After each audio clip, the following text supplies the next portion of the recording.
Oh, I know, that's it. Oh, I already know. Good evening. Sorry for the late start.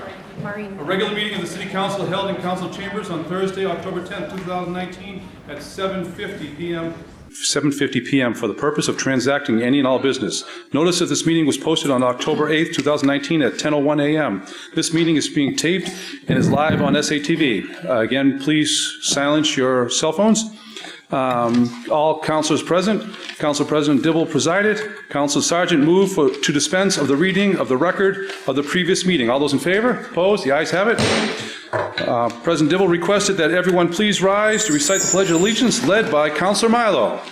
I pledge allegiance to the flag of the United States of America and to the republic for which it stands, one nation, under God, indivisible, with liberty and justice for all. Councilor Gerard. Thank you. I just wanted to mention this quickly, that I'm going to do this without crying, I think, maybe. Last week or a couple of weeks ago, I had the opportunity to travel to Europe, and one of those visits included going to Berlin, where I saw my friend run the marathon, but it was also Rosh Hashanah, and wanting to make my mother proud, I went to temple. And I just wanted to briefly say that it was beautiful, and yet it was also shocking how much security that they have there. My taxi could not get down the street because of the police blocking the synagogue. And then there were metal detectors, and my bag had to get searched, and there was bulletproof glass in the sanctuary. But we continued, we had our service. I ended up meeting a group of people from this organization called Base Berlin, and they invited me back to their home for Rosh Hashanah dinner, and I had another dinner with them the following night. And the reason why I mention this is because they were at the temple yesterday, and none of them were killed. But I just wanted to take a moment of silence just to remember the two people who were killed, they weren't necessarily Jewish, they weren't praying on Yom Kippur, but just to remember that this is the kind of place where we live, or this is the world that we live in, where there is just so much hate. And and it's heartbreaking, and it's disgusting, and it's disturbing that when people just want to pray, people just want to be together to enjoy a day together and not bother anybody else, and yet they were threatened yesterday. They had a gunman at their door, and by, I don't know, the grace of God, the grace of whatever, the universe, the goddess, whoever, kept the door shut and kept them alive, kept their 10-month-old baby alive. And so, if I can just ask for a brief moment of silence. Absolutely. Just for the two people who were killed by this horrible anti-Semitic gunman.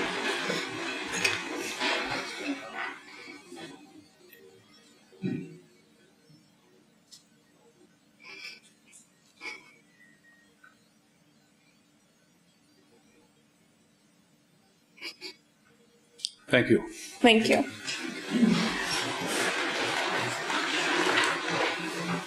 Public testimony is not to exceed 15 minutes. I would ask that each of the speakers that signed up on the list, we have a long list, folks, to pay attention to our assistant city clerk over here.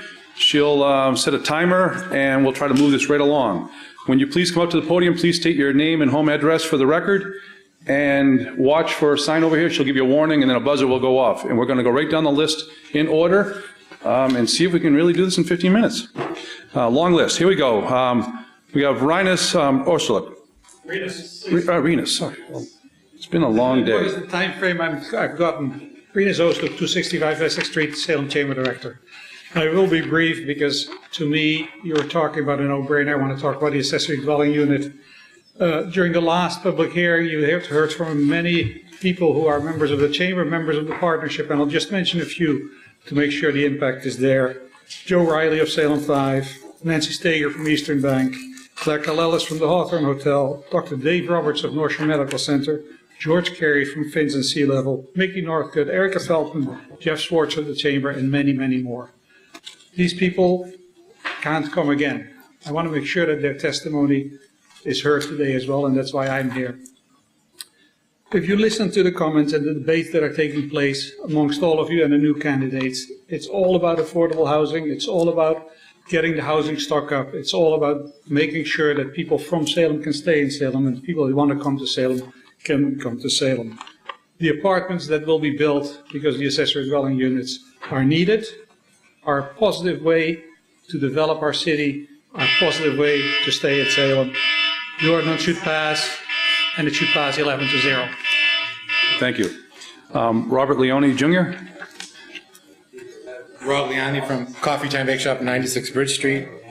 The current ordinance we have appears to be family friendly, that you can have a family member, you can make this dwelling unit for them, but it's really not, because when they move out or when that elderly grandparent passes away, you have to turn it back to something else. And that's kind of a ridiculous thing to do, that we're going to rip out the kitchen sink and turn it back into a regular basement or something.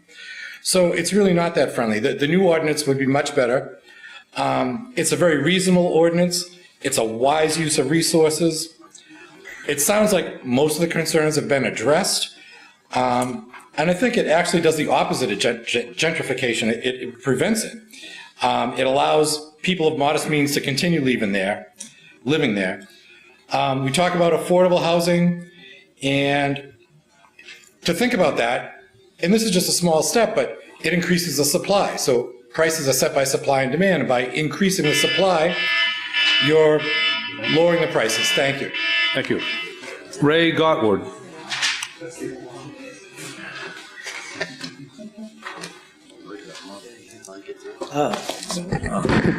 Ray Gottwald, 12 Curtis Street in Salem. Let me get this back here. There we go. Thank you, Mayor. Okay. Mayor Driscoll, Council President Dibble, and members of the City Council. First of all, I want to thank all of the City Council for all the time and energy you put into drafting the Airbnb ordinance last year. I know it was a lot of things came up, and I want to congratulate all of you for your work. The reason I'm here tonight is because I live in a 4-unit condominium, and there's a non-owner occupied Airbnb in the building. And what happens in that situation like that is the other people who live in the building more or less become responsible for dealing with the users. We have to tell them, you can't put the garbage there, you can't park there. So we become the de facto managers of the building because the owners of this Airbnb is not on site. In fact, they're probably in another state. I don't actually know where they are. So I'm here tonight just to say that I'm hoping a referral will come to Mr. McCarthy's committee, because I'm sure there's other people who are sharing my concerns about non-owner occupied condominiums and Airbnbs. Thank you. Thank you. John Boris.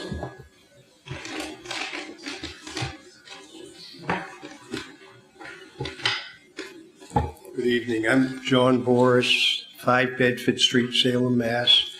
And I'm coming here tonight to encourage the council to have a positive outlook on this. As many of you know, I work with homeless families and have for many years. And I look at it as just another way of putting up people that might not otherwise be put up. And therefore, I respectfully request that you support it. Thank you. Matt Vino. Thank you, Mr. President. Matt Vino, 20 Forest Avenue. I just want to start by saying that I respect each and every one of you here. These are not easy decisions to make. I want to speak on the ADU ordinance. And I guess what I want to, sorry, I'm going to put up my notes while I do this. We face a crisis in this state and in this community around housing availability. There has to be, I think, a real sense of urgency to address this issue. This can't be an issue that we can point to other communities that they need to do more, they need to do more, everybody needs to do more, and there are things that we can do in Salem, and we can do the ADU ordinance, and we need to do much more than that, but we start with those things that are in front of us today. I would respectfully request that the City Council vote for first passage, move this thing along, work out the kinks as you need to work them out in the details, but get it done. I can also say before I close, very discouraging. I don't want to be discouraged by the work of the city council. Take the time, do it right, but folks are watching. We need urgency on this topic. Get it right, but get it done, please. Thank you. Thank you. Andy Varela.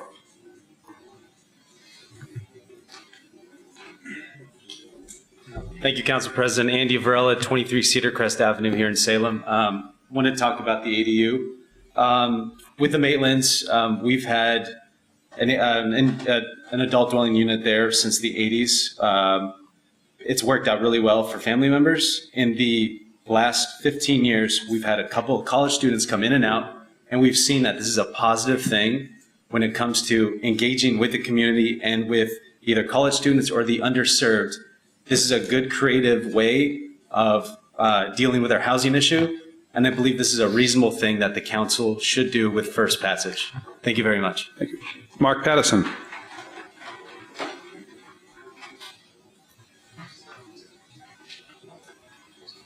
Mark Pattison, 2 Beaver Street. I realize the one-way issue has been shelved for right now, but it was going to come before the commission or the committee before any of the neighbors or the abutters knew about it. And I was just wondering if they could put some type of a safeguard in place or something where they could just notify people if you're going to change their street or their access.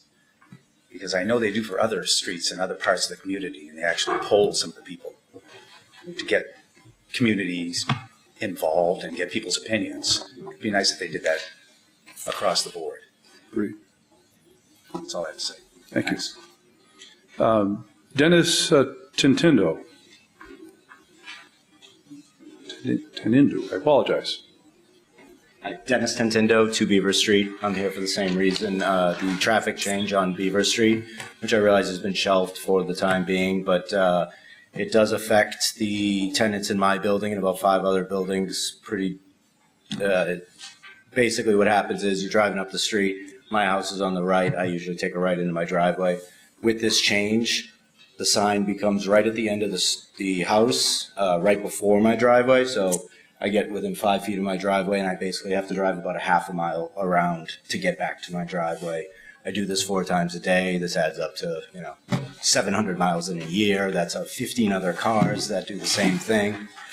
So again, I know it's shelved, but if it does come up in the future, I hope you consider how it does affect the people on that part of the street.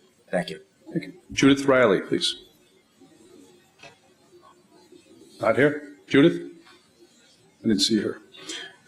Kate Arbabanel.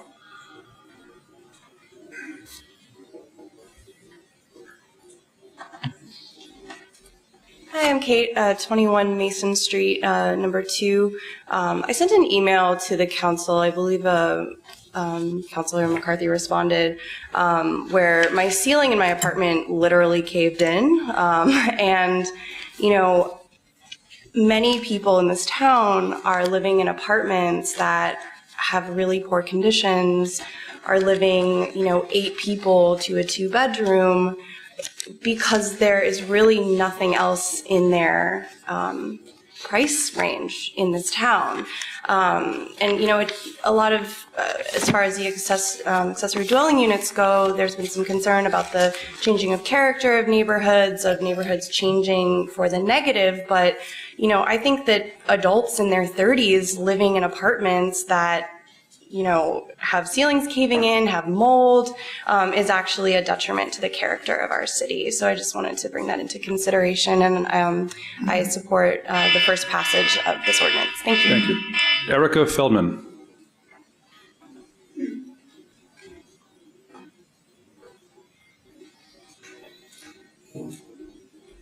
My name is Erica Feldman. I live at 26R Chestnut Street, and I own House Witch Home and Healing.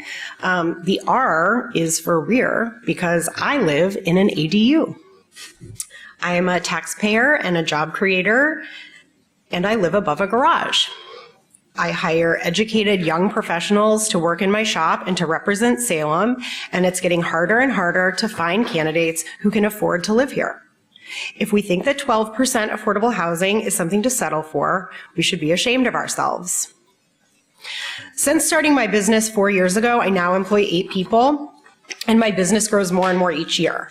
I have published a book through 2 major publishers. I have been featured in Vogue, the Boston Globe, NBC, and many more. Last year, Travel and Leisure magazine voted my store as one of the top 30 places in the world to visit. And this year, we won Best of Boston. Now, you may not agree, but I might consider myself among Salem's best and brightest, and I live above a garage. Thank you. Thank you. James Willis. James Willis, 18 Pingree Street. I'll be brief. In my 18 years in Salem, I've been a renter, often in units that are substandard. As we address the affordable housing issue, I believe that we need to build units that are available to each person, whether it's a family, whether it's a senior, and I think ADUs are an important part of this process. They're not the final solution. They're not an end-all, be-all in this crisis. But ADUs are an important tool as we move forward on this, and I hope that you as a body will move forward on this tonight. Thank you. Thank you. Jeff Cohen, please.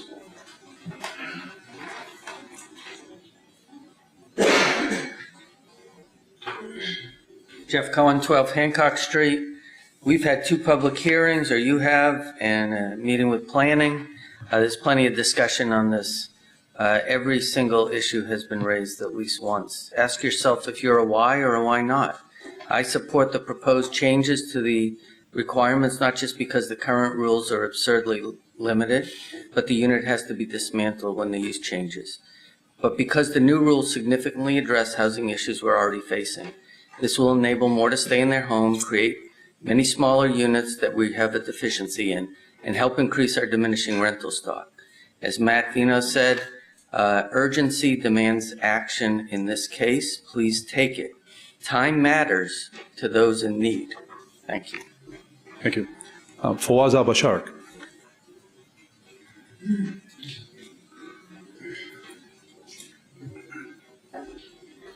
Fawaz Abu Sharak for Harrison Road. I am like everybody else. I do support ADUs. I am like everybody else. I do support to pass something. But different to many of the others, what we pass is important. I'm not just for passing anything. Now it's out of committee, so there isn't much to be done. I urge every councillor here, if you have a change that you needed to be done, please do it before the first passage. Do not wait so we don't have the same repetition of what happened in the last meeting when everything came out.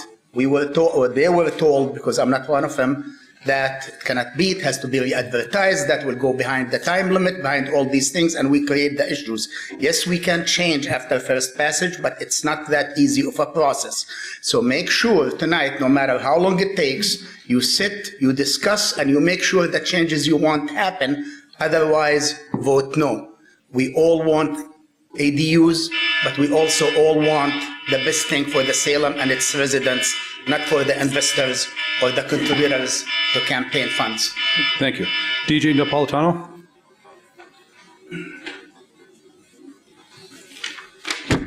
Thank you. DJ Napolitano, 45 Valley Street. Everything has already been said. This is a first step in the process of affordable housing. This council took a vote, I believe, at the last meeting to study the Church Street lot, to put affordable housing on the Church Street lot, which is a much bigger undertaking than this one step. I just ask the council not to lose the forest for the trees. This is a beginning of a process. If we do not do this now, like the mayor has said and others have said, we will be back at square one in January again, and the process will take even longer, I feel like. We have been 2 public meetings in June. This has been talked about. I think the council needs to take action tonight. And look, I don't see one person here that spoke out against this. Maybe you have received phone calls and emails, but not one person here has spoken out against this tonight. So I ask the council to do first passage, do the work needed if it needs to be changed, but don't let this opportunity die tonight. Thank you. Thank you. Hearings. Ordered a hearing held from September 12th to install a conduit on Liberty Hill Ave. Appearing in favor? Yes. I was signed up to speak. I'm sorry. There's more people that were signed up to speak.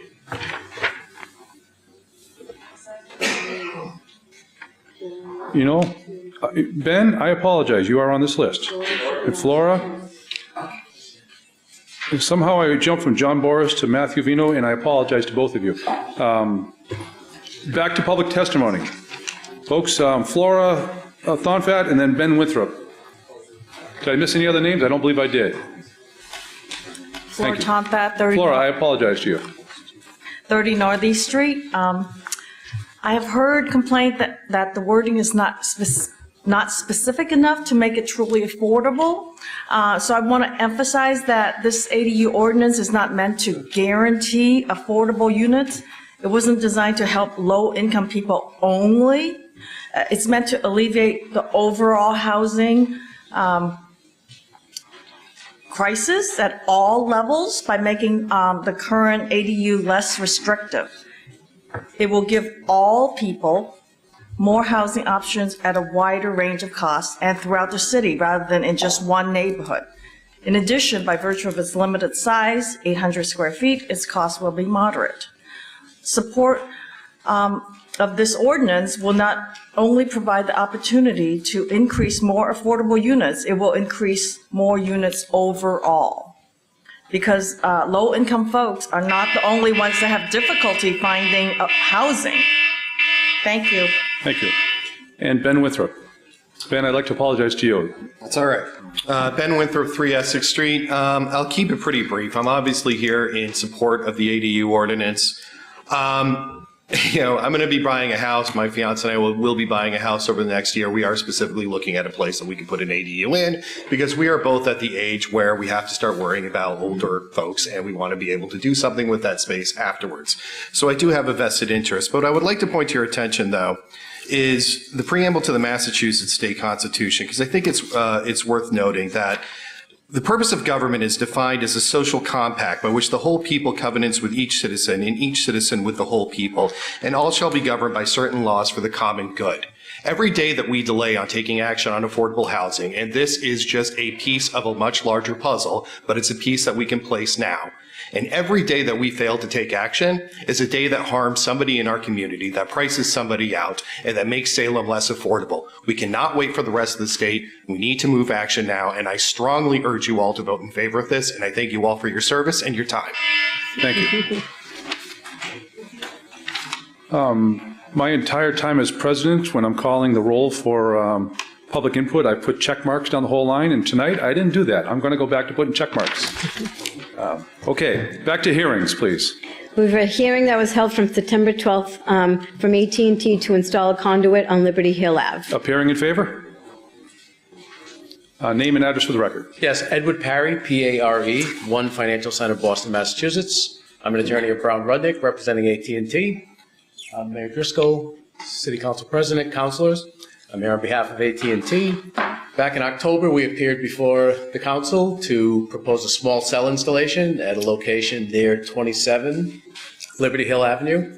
Councilors had some concerns with it, asked us to reconsider and look at another location, another utility pole, which we did.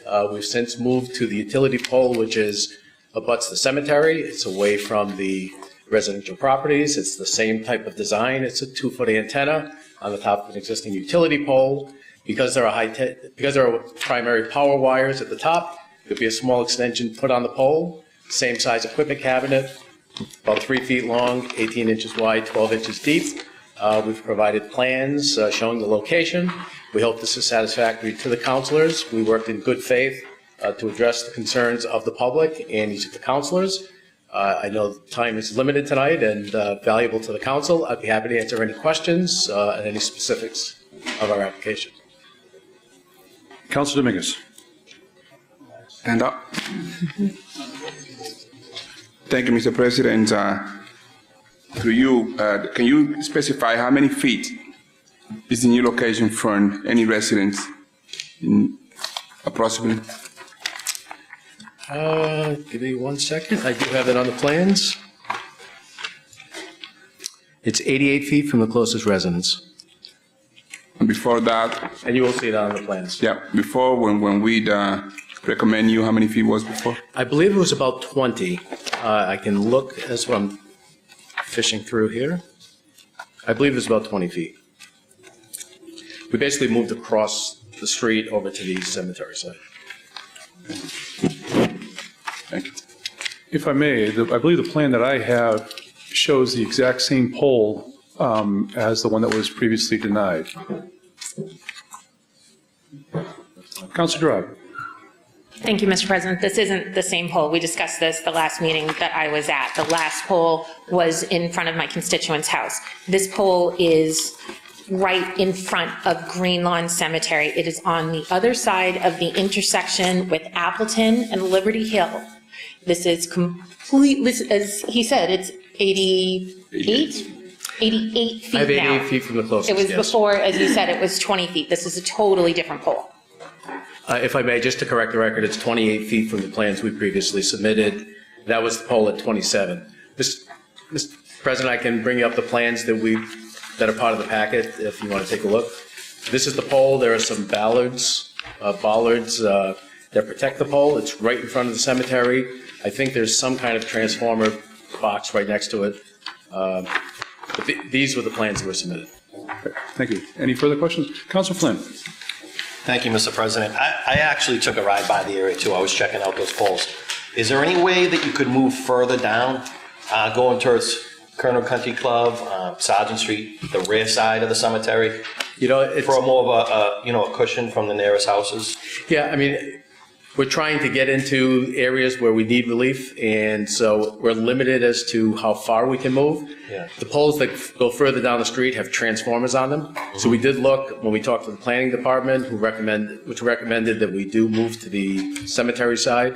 Mm-hmm. They suggested one pole, but if you go out there, you'll see there are two transformers. We can't use poles that have transformers on them. This is the cleanest pole, and it's probably as far from any residence as you're going to get. And How about down on the back street of Sergeant Street back there, behind the cemetery? By the Colonel Country Club going down.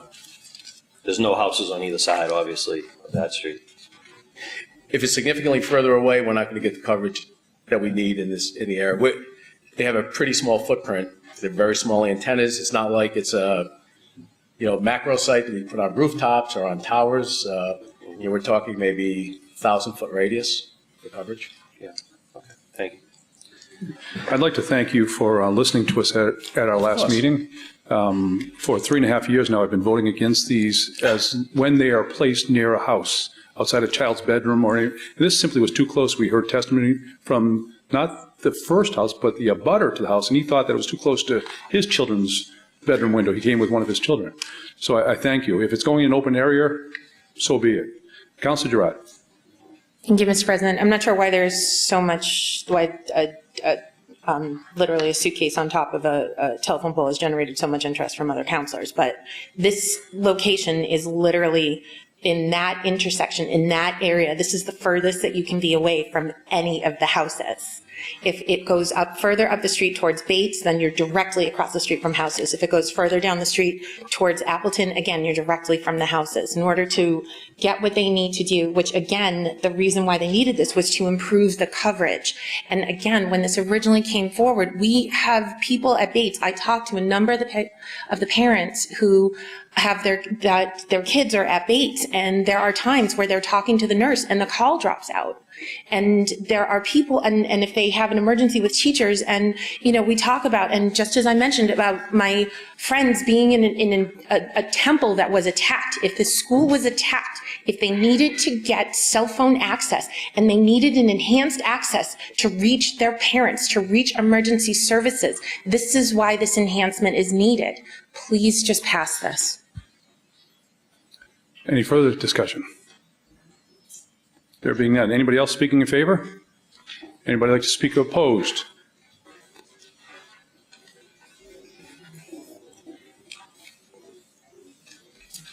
Ted Torosian, 25 Liberty Hill Avenue. I will confirm that it has been moved across the street. It's on pole 1096, which is across the street, which does alleviate some of my concerns. But beyond the fact that I have parents who are Bates parents, I'm a Bates parents. And I went to Bates, and I had a bunch of people show me their AT&T phone. There's no coverage gap. So as Councilor Gerard points out that someone dropped their call, it could be because the parent is somewhere else and the cell signal coverage for them is poor, not necessarily what's going on at Bates or in that intersection. I really do believe that this is just AT&T's part to improve 5G coverage, not 4G or 3G coverage, because if you look at the people, again, I've been there, look at parents standing at Bates, standing in this corner, there's no coverage gap. There's at least 2 to 3 bars. And right now, 5G, if I'm pretty sure this is what AT&T is doing, and if you look at their commercial, that's all they're basically peddling, is about 2 years away. No one has a 5G phone, basically. And so this kind of tower will not enhance that coverage at all. But I did want the town, and we hear about affordable housing and revenue streams and how do we pay for these things. My understanding is that AT&T will be able to drop this thing on top of here for $500, one-time flat fee, forever. This is a bazillion-dollar corporation who literally does one fee, one time, places it on there, walks away, and will recoup that probably in about 2 weeks, based on the subscription that they get from all these cell phones.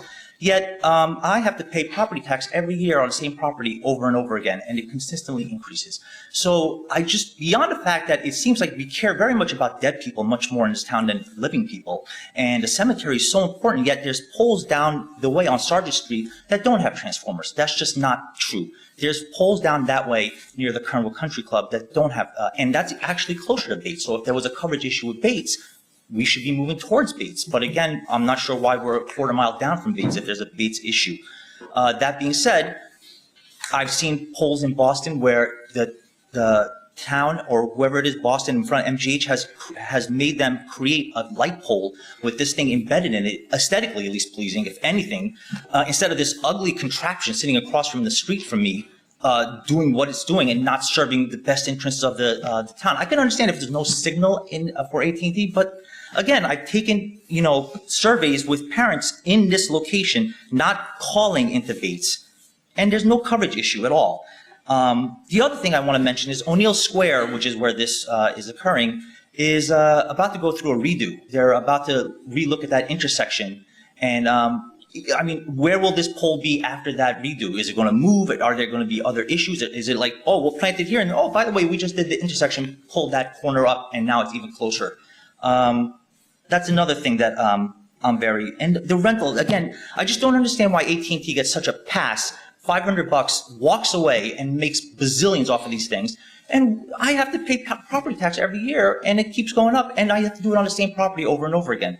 At least, I think Peabody's starting to do it now, at least if anything, if this thing, all right, I lose this case, it ends up there, at least the state or the city get some money off of this on a recurring basis to pay for all these initiatives that we want to do instead of asking the citizens to constantly do it.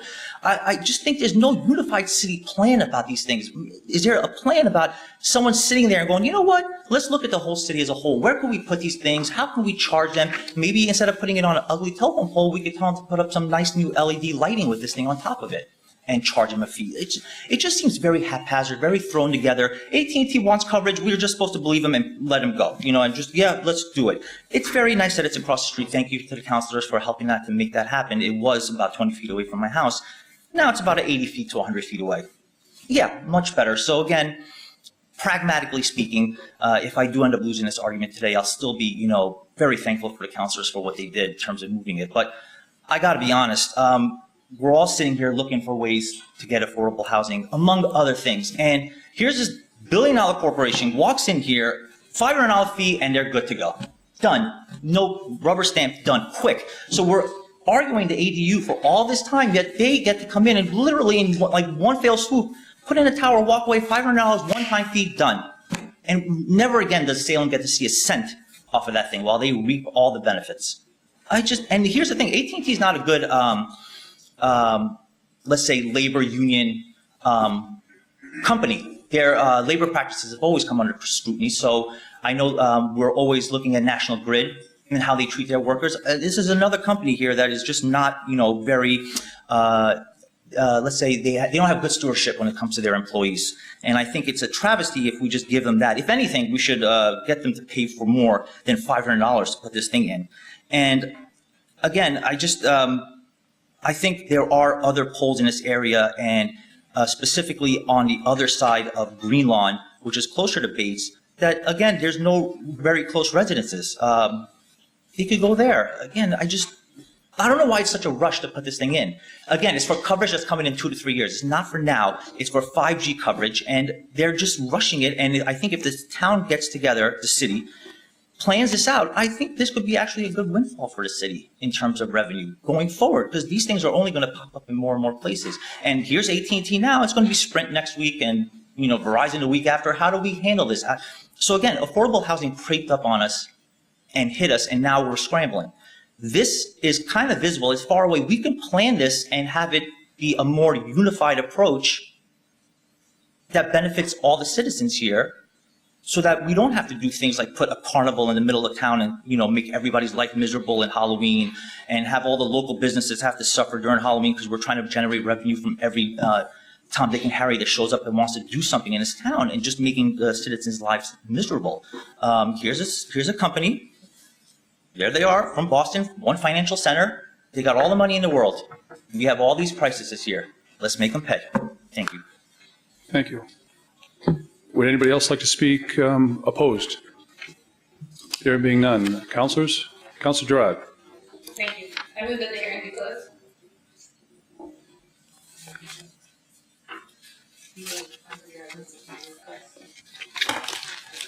On the motion by Councilor Gerard that the hearing be closed. Councilor Terrio. Sorry, Mr. President. Can I ask one question of the AT&T rep? Absolutely. Thank you, Mr. President. In response to the one question that was brought up, is this to provide the coverage that AT&T is providing now, or is this to pre-build for 5G? Well, it's part of both. So 5G is in the future. This is going to be 4G and 3G. That's the only thing coming out of the antenna. We don't own the pole. We're not putting up the pole. We're putting the antenna on the top of the pole. So we're using existing infrastructure. I'm not quite sure where the $500 comes from, but we pay an annual fee to National Grid, as we do on all of these locations. So they have very small installations. They provide a very small footprint, and mostly for capacity when the system's getting overused. This will help speed up coverage, which then improves coverage from the macro sites. So it's all kind of a jigsaw puzzle. If this offloads some of the calls from something we have on a tower, the people closer to the tower do better. So we're using existing infrastructure. It's in the public right of way. We do pay fees. We pay application fees if they're appropriate, and if there's an ordinance that requires application fees, we pay those. Any further discussion? I'd like to say that I will be voting against this tonight. I had hoped that you would look at Sargent Street, which is wide open without houses near it at all. I thank you for moving it across the street, but we had talked, Sargent Street is actually closer to address the Ward 6 councilors' concerns. It's even closer to the Bates School. Well, I'm not suggesting that our coverage gap is at Bates School. That's what the councilor raised. We're looking for coverage in this area. That's why we chose the pole in front of the house. No. When we had objection and the councilors requested, we, in good faith, applied to National Grid, paid for the new installation, moved to the new pole, and that's the application before you. Yeah, I want to just complete my thought was that I have voted for each and every one of these when it's in an open area and away from houses. And so that when you go back for future polls and locations, I'll be voting against each one if it's up close to anybody's house, including one that was 12 feet away from, and I was outvoted on that one, 12 feet away from a child's bedroom. It doesn't make any sense to do this. Well, as I said, this one's 88 feet, so I think we are away from residences and near open space, and it was also recommended to us by planning and community development. It's a new technology, and I don't know, I mean, the federal government says that it's safe, but we don't truly know. So why take the chance? I have this young family's father is back. It's not in my ward, but if it were in my ward, I would ask for the support from the councilors the same way this gentleman did tonight. So I'll be voting against this. Thank you. Thank you, Mr. President. Any further questions or comments? Councilor Flynn. Thank you, Mr. President. I applaud what you said, and I also took an interest in this after listening to the resident worried about the health of his family. It was so close to their house. I'm glad that it did move down the street, but in driving around the area, I do think they could go a little further down, and I also will not be supporting this. I don't think it's a good idea. Thank you, Councilor. Any further discussion? Mr. President, if you're going to use health as the reason, I'd suggest you consult with your city solicitor before you take a vote to deny, because that's not something that is within the jurisdiction of the city. We comply. We've filed reports that we comply. I understand not everyone is going to agree with what we're proposing to do, but that's specifically prohibited from the reason for denying an application. So I would strongly suggest that you consult with legal counsel first so we can continue working in good faith. Sure, thank you. For the record, I didn't state that it was for health. I'm addressing the counsel there. Oh, sorry. Okay. Thank you. Any further discussion? Okay, there being none. On the motion by Councilor Gerard that the public hearing be closed, all those in favor? Opposed? The ayes have it. Councilor Gerard. Thank you, Mr. President. I move that this be granted. On the motion that Councilor Gerard stated, that it be granted, all those in favor? All those opposed? The ayes have it. Thank you. Thank you, Mr. President. Yep, thank you. Hearings. We've ordered from Comcast to install a conduit in Washington Square East, Briggs Street. Appearing in favor. Good evening, Dave Llewellyn, Comcast. I'd like to speak in favor of the Comcast petition to place 33 feet of conduit on Briggs Street for the purpose of providing service to number 94 Washington Square East. Thank you. Any questions? Councilor Dominguez. Thank you, Mr. President. The question is, this is going to be on the ground? Underground, correct. Thank you. Any further questions or comments? Councilor Torrio. Thank you, Mr. President. Just indulge me. Thank you for finally getting Artist Row lit up. We've needed that in the city for a long time. Any further discussion? Is there anybody else that would like to speak in favor of this? There being none, anybody would like to speak opposed to this? Okay. Councilman Madore. Thank you, Mr. President. I move that the hearing be closed. On the motion by Councilor Madore that the hearing be closed, all those in favor? Opposed? The ayes have it. Councilor Madore. Thank you, Mr. President. I move that this be granted. On the motion by Councilor Madore, all those that it be granted, all those in favor? Opposed? The ayes have it. Thank you. Thank you. Appointments and reappointments, none. Councilor McCarthy. Thank you, Mr. President. In the essence of time, can we take out the water committee report, please? What page would that be?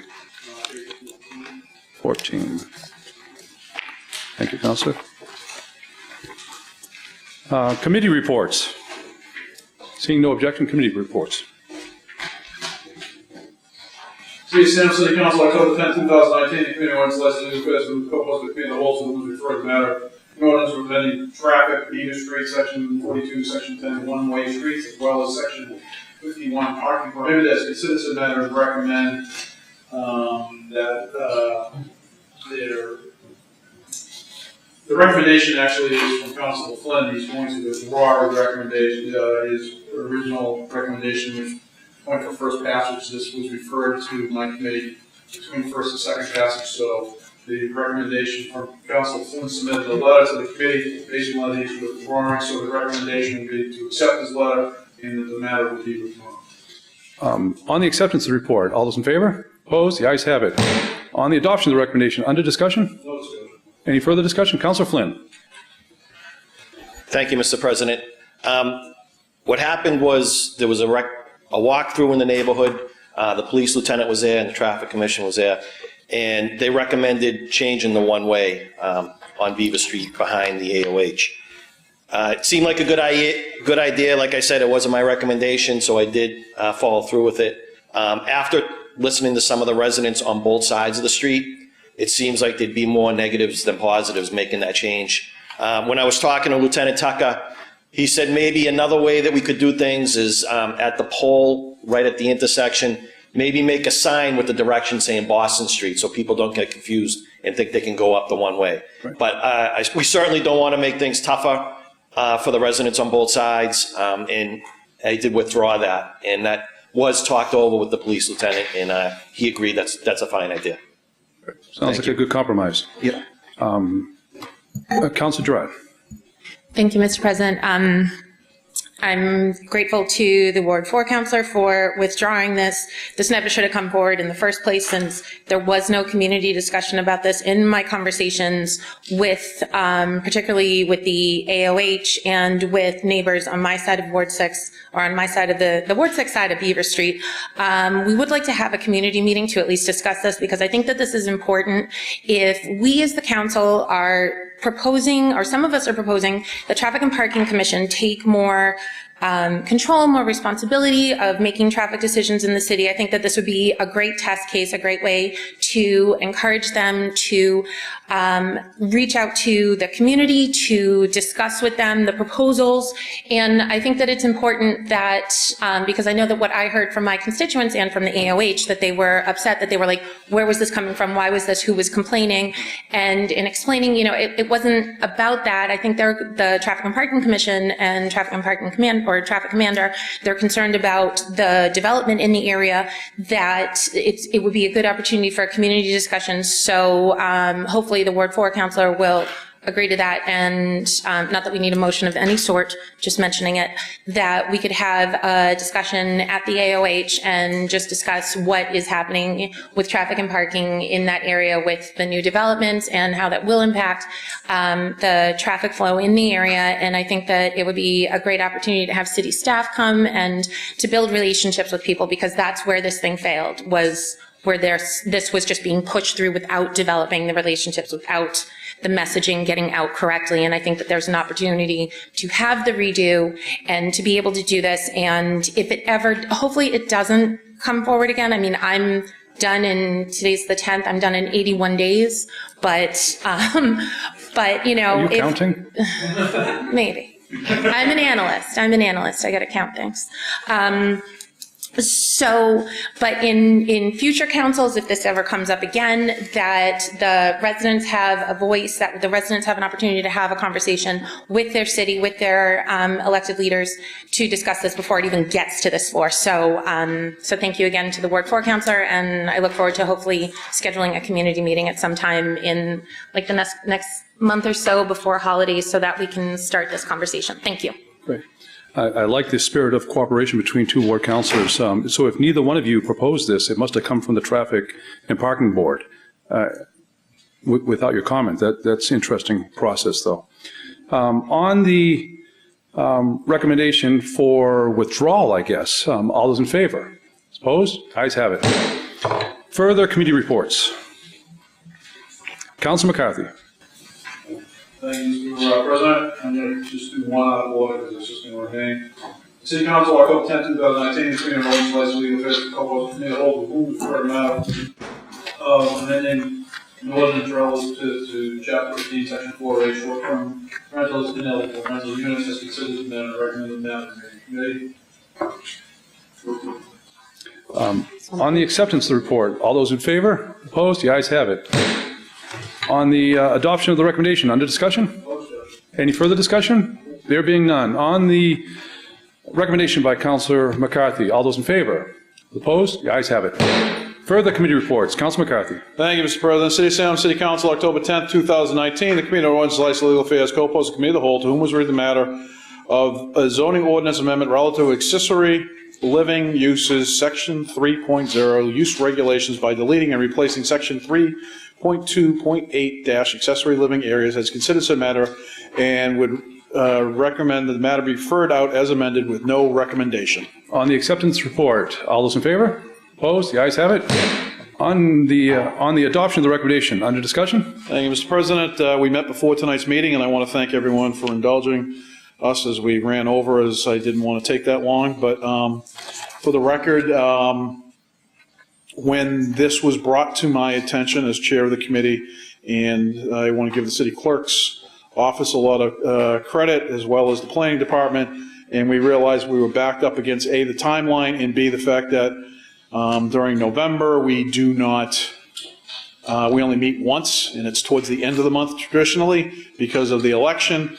Therefore, I tried to schedule a series of meetings of which there was no availability, which is understandable sometimes because October is a very busy month, and those things happen. So I put it on the agenda for tonight's meeting in hopes that there would be an opportunity to refer this matter out, maybe do with it what the will of the committee is, or the body is, and if the will of the body is to adopt and then send back to committee, I have a committee meeting scheduled to address this before second passage. As the will is right, I can't dictate what the will is, but that was my intent, that as I put that in an email to the whole body and to the city clerk on, I believe it was Tuesday, after it became evident on my efforts to try to get the meeting scheduled for 6 o'clock, there was no availability at 6 o'clock because finance was not meeting. All that being said, we met this evening. The one change that a lot of us felt the need to change as through the conversation was the matter of home ownership, that if you're going to create an accessory unit dwelling in your home, then you should live in your home the whole time. So there had been some talk, but you only could, originally was proposed for 2 years, and then someone threw out 5 years, but I firmly believe that if we're going to entertain this, then it should be for the ownership. But all that being said, we had just an hour ago or so, we had a meeting relative to this. I don't need to rehash what we said. We were all there. I will just say that one of the issues came up about affordability, and I think the mayor and the administration have been trying to do, and the planning department is trying to address that. But I mean, zoning is for property of which you own. And if I was to entertain the idea of creating a unit in my property, and I was going to expend my own funds and my own time and effort, then I don't think that because I own my own property, then it should be, unless I'm, as was alluded to, unless I'm borrowing money from a source that has caveats attached to it, with that if I'm going to borrow money from a source because I can't afford to do it, then there should be an affordability aspect to it. I agree with that. But for someone, as was alluded to, when you look at this, if someone owns a home and they want to do this and they have the funds available, then if that person decides to rent it at below market or at market rate or whatever they feel comfortable with, because it's part of their home.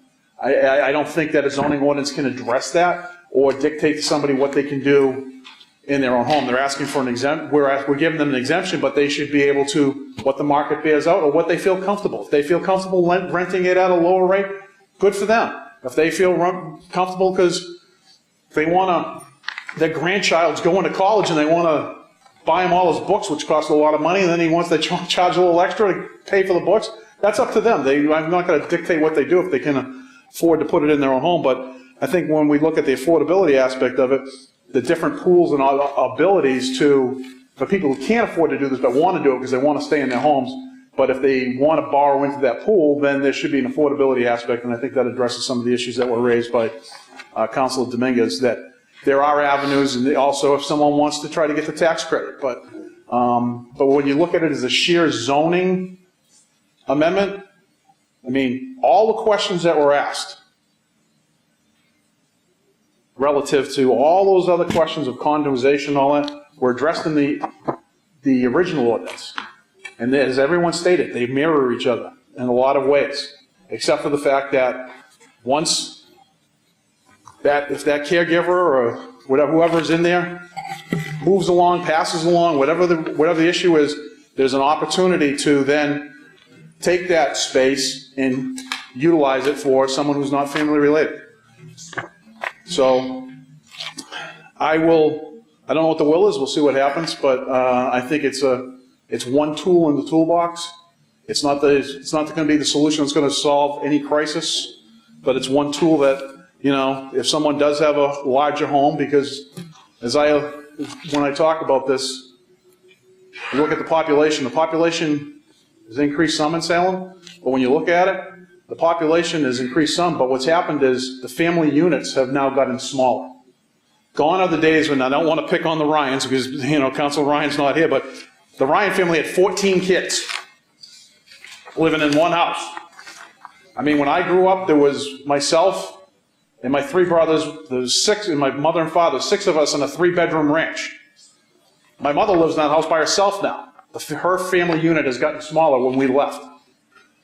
I live in a house that originally had 6 kids and a mother and father. Now I'm in there with my wife and my 2 kids. The family dynamics are changing, so the need increases because the family dynamics have changed because we don't have a lot. Some of the families are making decisions not to have as many children, so you're always seeing smaller families, you're seeing younger couples that are only deciding to have their choice to have 1 or 2 kids. So now, in some cases, you have bigger homes that now have all the extra space, and what are you going to do with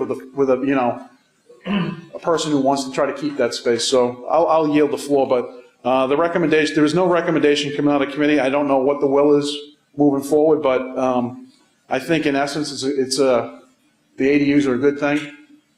I think with all the safeguards in place, that if someone is looking for any exemption, that has to go to a special permit, it should go to a special permit. I think that's important. But I'll yield the floor. Any further discussion? Council Peterson. Thank you, Mr. President. I will be supporting this tonight. I find this to be an easy one to support. We've been talking about affordable housing and housing in general for a couple of years, off and on in different ways. And in the housing forum that we had, and also in all the emails that we've received and a lot of phone calls we've received, it's been a pretty positive message from the public that, especially that I think it's pretty compelling that in the housing forum, we talked about a lot of different tools, and this one was the one that was right on top, that everybody was really enthusiastic for us to support. So I'm hoping that, especially since we've had quite a long time to review and wrap our heads around this one, that we'll be able to get there tonight. I think this, when we talk about, one of the people during public testimony had mentioned this, and I think it's also very compelling that when we talk about preserving the character of our community, I think sometimes we forget about how something like this, how important something like this really is to preserving the character of our community. We're going to be losing all the young people and all the, a lot of the seniors when we don't have tools in place and places for them to live. So I'm enthusiastic to support this tonight. Thank you. Thank you. Council Turiel, then Council Madore. Thank you, Mr. President. To me, I find this easy to support as well. The major change that I wanted to see has been changed in committee to require ownership. And I think that addresses the biggest concern that I had with this from the get-go, which was the idea that you could create an ADU and then turn it into an investor property and effectively have 2 units to rent. And that eliminates this by having this added, by having this addition that was made, and that takes my biggest fear out of it. We do a lot of things in this city that are targeted towards development. We just, completed passage of the municipal religious reuse ordinance, Take 2, and that made it possible for a large-scale reuse of large buildings and preserving them. And we've done other things. The planning board routinely is looking at large projects. We have passed tax incentives for larger developments. We have, just a few doors down from here, the old courthouse is coming down, being turned into, I believe it is, 66 condominiums with parking. We have a proposal, the SRA is in the process of negotiating the purchase and the sale and transformation of the Crescent lot by the MBTA station and the government buildings that were just turned over to us. So there's a lot of that kind of scale development going. We do a lot to make that possible. This isn't for them. This is for the little guy. This is for somebody who owns a house, and as my colleague from Ward 1 said, the person who owns a house and has a space in the house that's no longer needed. The kids have moved away. There's those sort of changes.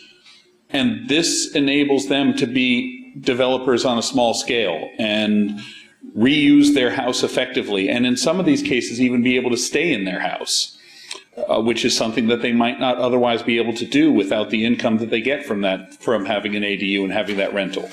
So it increases our supply. It's not going to be dramatic. It's not going to be enormous. We're not going to go up by suddenly 1,000 ADUs in a year or something like that, but over time, this will add to our housing stock. This will enable some of our residents to earn some income from their property that they otherwise wouldn't, or they'd have to leave and rent out their entire home. And it diversifies it. And also a factor, we've talked about the affordability component of it. Having these ADUs as the kind of units that they are, they're subordinate to a full house or, a full dwelling. They have commingled utilities. They are small in scale and restricted generally to 800 square feet, which is a smallish apartment. They are, by doing that and having that in there, these are units that are not going to be renting for the full price of a typical two-bedroom apartment here in Salem or a larger one-bedroom apartment. These are going to rent for generally lower prices, and if we can move forward with some of the work that's taking place to try and create things like a loan pool program, create set up a home rule tax incentive that would allow us to incentivize with a property tax break people who rent at affordable prices that we can set. So we have the ability to make some impact on this and encourage their use for true affordable housing. Unfortunately, we can't realistically put this on here because if I'm a homeowner and I want to build an ADU and I qualify by right to do it, I should not have the city telling me how much I rent it for unless I want to take an incentive from the city to do so. So I do think this is good. I hope we can I would favor first passage and putting it back into committee to make sure that we have every dot dotted and every T crossed. We can do that absolutely within the four corners because this covers all the zones already. We're not going to be adding any zones to it. So I'm very comfortable letting it go through for first passage and then try and see if there's anything else we want to tinker with it. But I'm ready to move forward, and we'll see what the will of the body is. Councilman Dorr. Thank you, Mr. President. This entire year, affordable housing has been a really hot topic, and the one subtopic that I hear constantly is that we need to build more housing for seniors. The ADU ordinance is also known as granny flats, as in-law apartments designed for seniors. So to vote it down or not support it is hypocrisy when we say that we need to do more for our seniors. We've all gotten the emails. We've had folks come out to tell us that they are elderly. They probably need an ADU to be able to continue to live in their homes. They, have an elderly parent that they would like to live with, but without an ADU ordinance, they cannot create that unit for them to live with their elderly parents. And some elderly folks in our community, they are either widows or widowers and would like to have an ADU so that maybe a college student could be on the property 24/7 or most of the day for that sense of community. So we are essentially creating more housing opportunities for seniors and their families, and even expanding that benefit to folks who are younger, maybe just graduated from Salem State and would like to take advantage of a smaller apartment. We are helping seniors with this ADU ordinance. And I also hear about the fact that, we've been doing our fair share. And I just want to read off some percentages. I'm a data person. There's this report called the Greater Boston Housing Report Card that gets published every single year. And it lists every single city and town on how they're doing with housing production. And there are 9 communities who are our neighbors. They have all prepared a state-certified housing production plan because they're below the 10% required.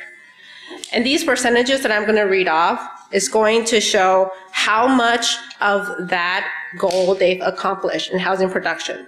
Danvers, 17.5, Beverly, 15.4, Hamilton, 17, Linfield, 62, Wenham, 47.1, Marblehead, 9.4, Middleton, 102%, Swampscott, 140.5%, Gloucester, 28.3%.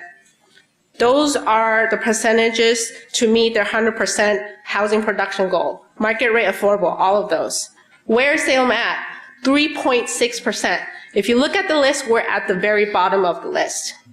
Even though we exceed the 10% required, we are barely permitting any housing, any type of housing.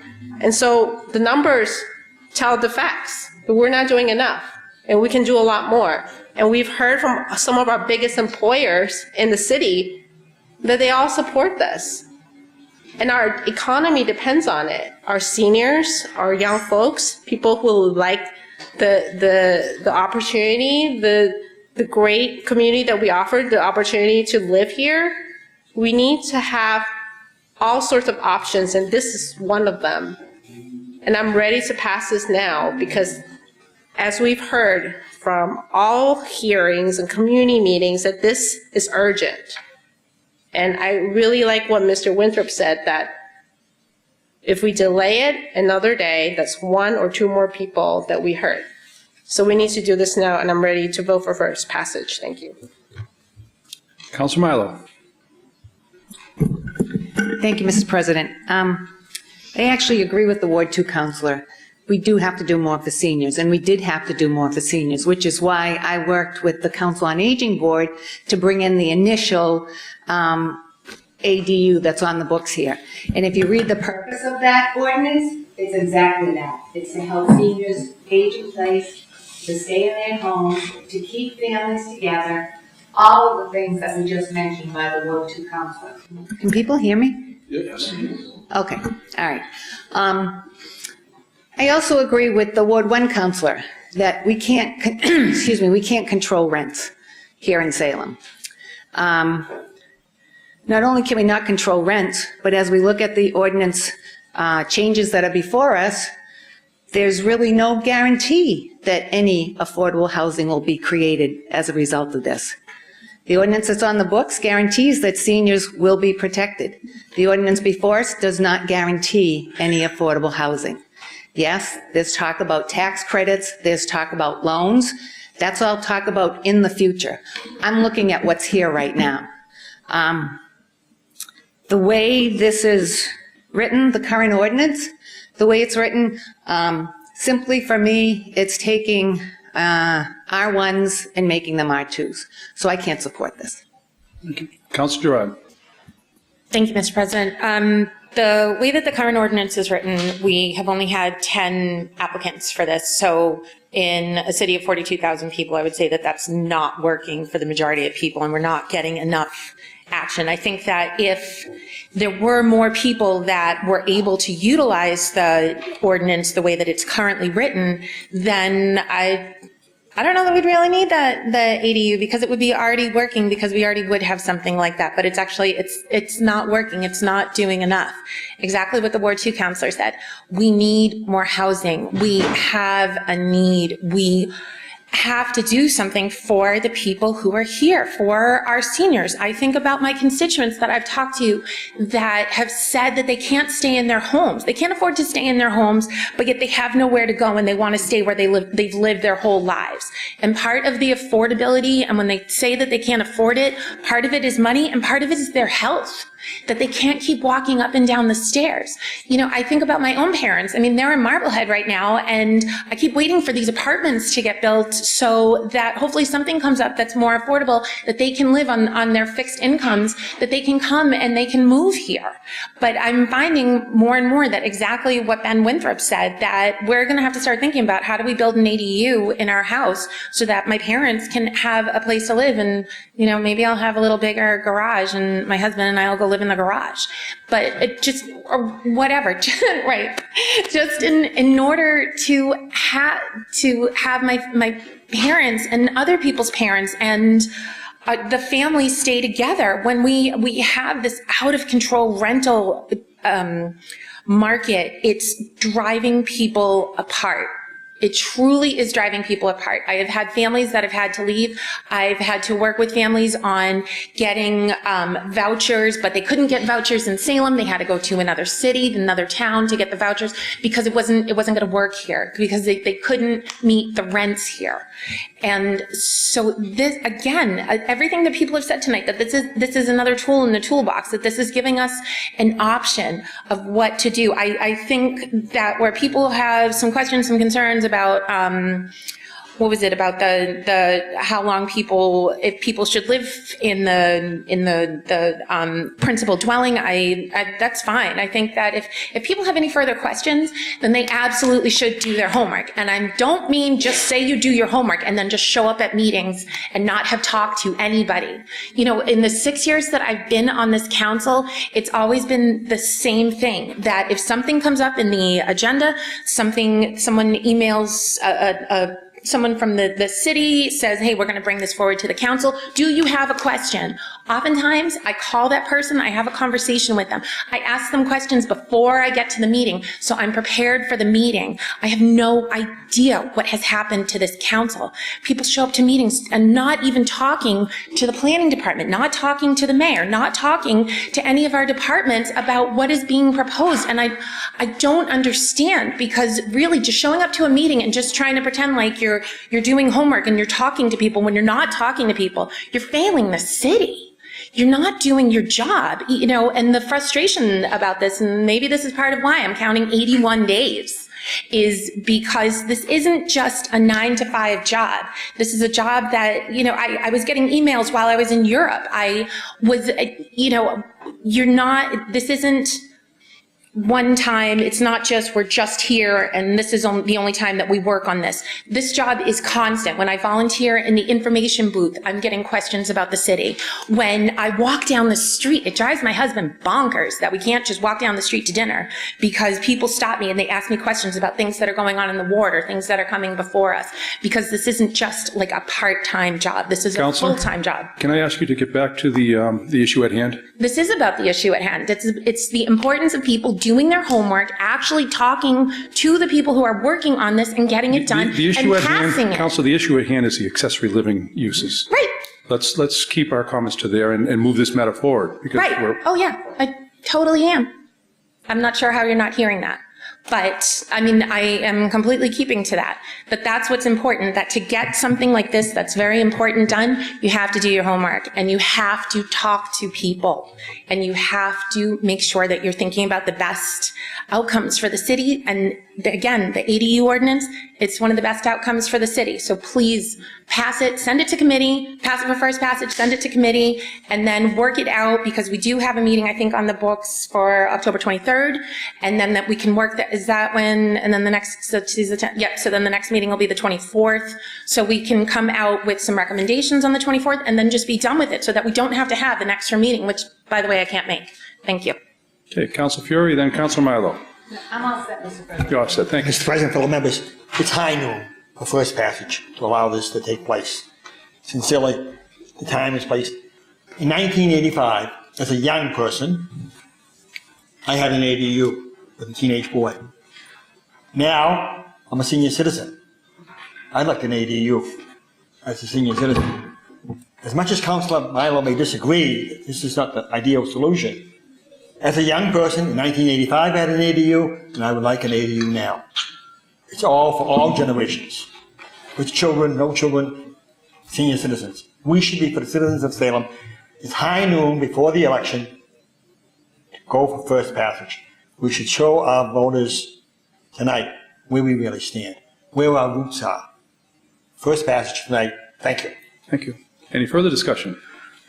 Council Sergeant. Thank you, Mr. President. Again, I have full confidence in my colleagues. Again, I have full confidence in my colleagues doing their work, whatever work they feel necessary, and I accept that they'll do that. Not necessarily that they'll agree with me, but I feel confident that this body's doing their work, talking to people around town. It doesn't matter. The work doesn't mean that I agree with you or don't agree with you, Mr. President, but it's being done. And I just find it difficult to accept that Salem's at 3% of new units and like a Middleton is at 100 and point something percent.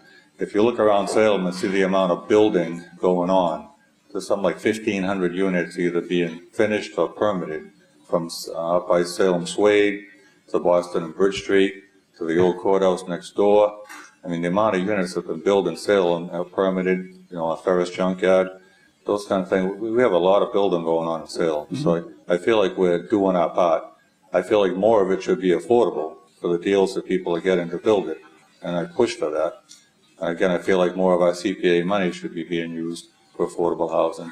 I mean, sometimes you don't always have to create new units to create affordable. If we use 50% of our CPA money, we could buy a couple of 3-deckers a year, turn them over into affordable housing, and let our housing authority manage them. So it doesn't always necessarily mean creating more units to make more affordable units. There's also a law that was on the books, seldom used now, that allows state programs that we have to probably push the state for more money on to allow multifamily unit homeowners to take low-interest loans in repair for making their units affordable for a certain amount of time. So there are many things that can be done. These units, I mean, again, another thing we could do is our schools where, for quickly, the Immaculate Conception Church is right next to Charter Street. Great place for senior housing. Housing that was built in tight neighborhoods, exempt from zoning. Senior housing would be good for the seniors and less impact on the neighborhood that was gracious enough to allow them in, you know, free from zoning exemptions. So that would be a nice match. Again, St. James School, right next to the senior center. Perfect place for senior housing. Low impact on the neighborhood. And free up seniors' houses for young people to buy and or rent. So that being said, these units, 800 square feet is a 5-room, 2-bedroom apartment. That's bigger than most apartments I ever rented before I moved up to my house, and not much smaller than my current house. So that's a large addition in some of these one-family neighborhoods. And to do that on top of a garage, I understand. If these were studios, a little bit more acceptable. But so I think this is a big effect on our R1 zoning, and I'm not able to support it. Thank you. Thank you. Any further discussion? Councilor Flynn. Thank you, Mr. President. I'd just like to echo on what the good at-large councilor said.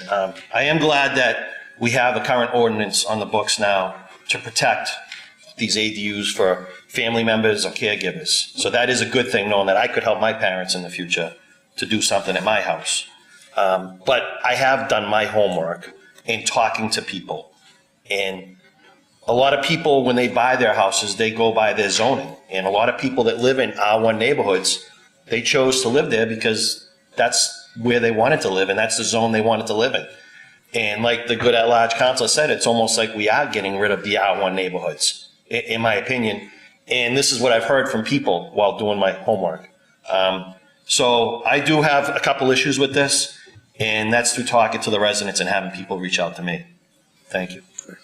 Any further discussion? No? Councilor Fury.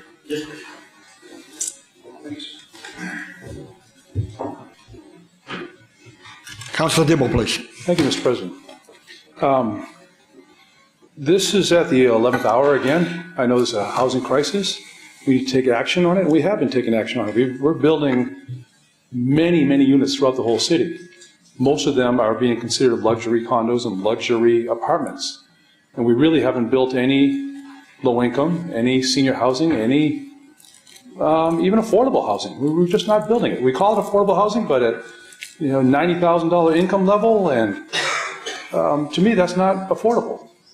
So my heart goes out to you, the way that you spoke passionately about the way that you were homeless, and many of us had struggles growing up. I'm not going to get into it here, but I want to thank the mayor for listening. It's taken a while now. We had a lot of issues about protecting our neighborhoods. Now, the lion's share, Mr. President, of Ward 7 is single-family zoned. Almost the entire area, except for Tedesco, Pond Place, Village of Venice Square, and Pickman Park condos. 99% of everything that's left is single-family R1 zone. And now we're looking at possibly changing that and making, basically every single unit could become a 2-family unit. So we got to walk slowly if we're making a dramatic change. I'm not saying slow this project down. I'm saying let's cross our T's, dot our I's, let's get this thing correct. I've asked for this for the public hearing to stay open so that we could shape this and get what we wanted out of this, and so that we're protecting our neighborhoods, protecting the city of Salem, and providing more units. But I was outvoted and the public hearing was closed. Then, we have a tight window of 90 days. About 1/3 of that was used up by the planning board before we got the recommendation back, 27 days, whatever the math was, doesn't matter. And then the good Ward 1 counselor was kind enough to schedule a meeting almost right away. And it was a good meeting. But we're now at the 11th hour. The mayor wants first passage of this and then send it to committee, although she didn't say so that today. But we talked about it this morning, the mayor and I. And she was asking me again what my considerations, my concerns were, my major concerns. I said, I didn't have my notes in front of me, but the major concern I have is that it needs to be owner-occupied. Not just in single family, but in my opinion, all residential zones across the city. Residential conservation, R1 single family, R2 two family, R3 multifamily. All 4 zones of residential, we should have owner-occupied. And so that way there, developers can't come in and take advantage. Instead of building 2 units, they can just build a 3rd unit. So we need to walk carefully. We shouldn't just take measures in from the planning department or anybody else on any issue and just give it a rubber stamp. That's not who we are. That's not how I was not elected by the people in Ward 7 to just say yes to everything. People in Ward 7 have known me for decades, and they know that I ask tough questions and I get things done. It's not about the election. I'm not worried about whether I win or lose the election based upon how I vote on any single matter. The people in Ward 7 know that I will vote on what I think is best for our neighborhood, our ward, our city as a whole, and the people that live here in Salem. That's what I'm about. It's not about election and whether I win or lose. And if I vote on what I think is best, Mr. President, if I vote for what I think is best and I lose the election, I can still look myself in the mirror. And I'm okay with that. So I'll vote on whatever I think is best. I listen to my fellow counselors,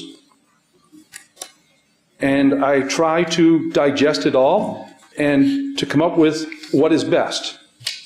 I'm going to keep my comments short, but I thank the mayor for listening, and today switched from being 2 years, and actually the planning board, not at all, no home ownership, to putting the home ownership back into it in all 4 zones. That was the major hurdle for me. Now we have protection of our neighborhoods. If you can't tell me that if something's going wrong in a house and the homeowner is living in that same house in a different unit, 2 or 3 apartments, whatever it is, that the nonsense is not going to happen nearly as much as it would if there were an absentee landlord. I think everybody in this room would agree with that. So developers won't be able to take advantage of the city of Salem now with that change. On October 23rd, the good Ward 1 counselor had scheduled a meeting. It's still reserved for the OLA committee to take this matter up if we remand it back into committee. Because there are changes. We need to cross our T's, dot our I's on this and get it right so that our neighborhoods and the people of Salem are protected. So the matter needs to go back into committee. I had hoped that it would stay in committee until we got it right, stay in the public hearing process until we got it right, and shaped it with our questions. That didn't happen. It came out of committee tonight, and if it doesn't go back to committee, I need to vote against this, because there are mistakes in this, there are problems with this, and it needs to be fixed. So said the city solicitor tonight. She's going to take a look at some of the legalese on some of the wording that was created by the planning department to make sure that Salem is protected, basically, is what I imagine she was thinking. So if it doesn't go back to committee, I can't vote for this, whether it's first passage or second passage. I don't like voting for something on first passage. All of you know how I feel on this. If the product isn't really close to being good, It doesn't have to be perfect, Mr. President. It doesn't have to be perfect at all. But it has to be something that's acceptable and protects our city. So if, and the mayor knows this, I said I don't like having to vote first passage, then to put it in committee and try to change it around and then take it out for second committee. It's not the proper order of things. So I had the city clerk poll the councilors for a possible special meeting so we could get it into the committee meeting that the good Ward 1 councilor had already scheduled for October 23rd, take first passage on our next meeting, and then have a special meeting where we would still beat the deadline of November 13th in the 90-day window. But I've got one councilor refusing to go to that special meeting, another one saying no, and two councilors saying they don't know if they can go or not, but they're going to check their schedule. So we don't really have, we have a minimum quorum, but I don't think it's sufficient enough to really represent the entire council. So unless I hear from all the councilors, I won't be scheduling that special meeting to get this thing done and done correctly. All that being said, I think I've said enough tonight. Again, I thank the mayor for listening to me today, and I agree with the Ward 5 councilor on when he stated earlier that was his major concern on this was the home ownership. That goes a long way to protecting our neighborhood. So I'll conclude now and I'll yield back. Thank you. Thank you. Thank you, Mr. President. Any further discussion? I see a lot of hands. Okay, we're going to go around the room. Council Peterson, Council Turiel, then Council McCarthy. Thank you, Mr. President. I just thank you for your comments and just want to note that your only objection you mentioned has been answered tonight with the amendment. So I hope that goes a long way for you and that you'll be able to support first passage. Thank you. Council Turiel. Thank you, Mr. President. I didn't want to speak again, but I need to point out some of the procedure on this. So I don't know, I know I'm available for a special meeting, but a special meeting for passage on a zoning ordinance, it requires a supermajority of the entire council, not just of the quorum that's present. So if you don't have if 8 people vote tonight in support of it, or if 8 people are going to vote on the 24th in support of it, if you don't have those same 8 people there in a special meeting, unless you had people who would just do the courtesy of passing it through, which you don't know what's going to happen there, then there's no point in the special meeting, and then unless you can somehow get a date before the 13th that everybody can attend, there's no point. So I just want to put that out procedurally. With the public hearing process, we did hold public hearings twice on this for a substantial amount of time, and by law, the public hearing process has to close before the planning board can address it, and we hold these as joint public hearings here in the city.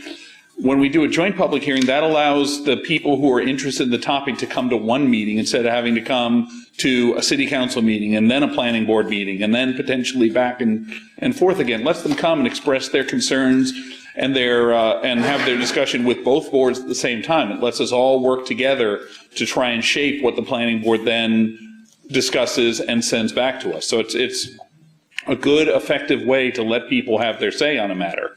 And we, on virtually all these zoning matters, have had multiple public hearings. I think that's terrific.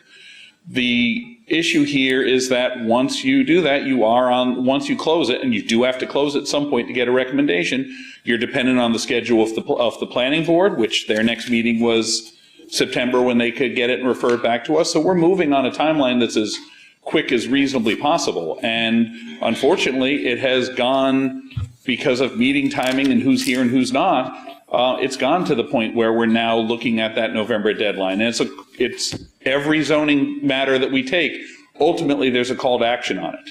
And to time this properly, because of our schedule in November, if we had a regular November meeting as opposed to needing to try and do a special or whatever, we're stuck under. If our meeting was the regular day for a November meeting, we'd be fine. But unfortunately for us, it's not. So that's the reason why I think we should try and move forward with this. I do think we can take a pass at it and look at wording changes or whatever, so long as we stay within the boundaries.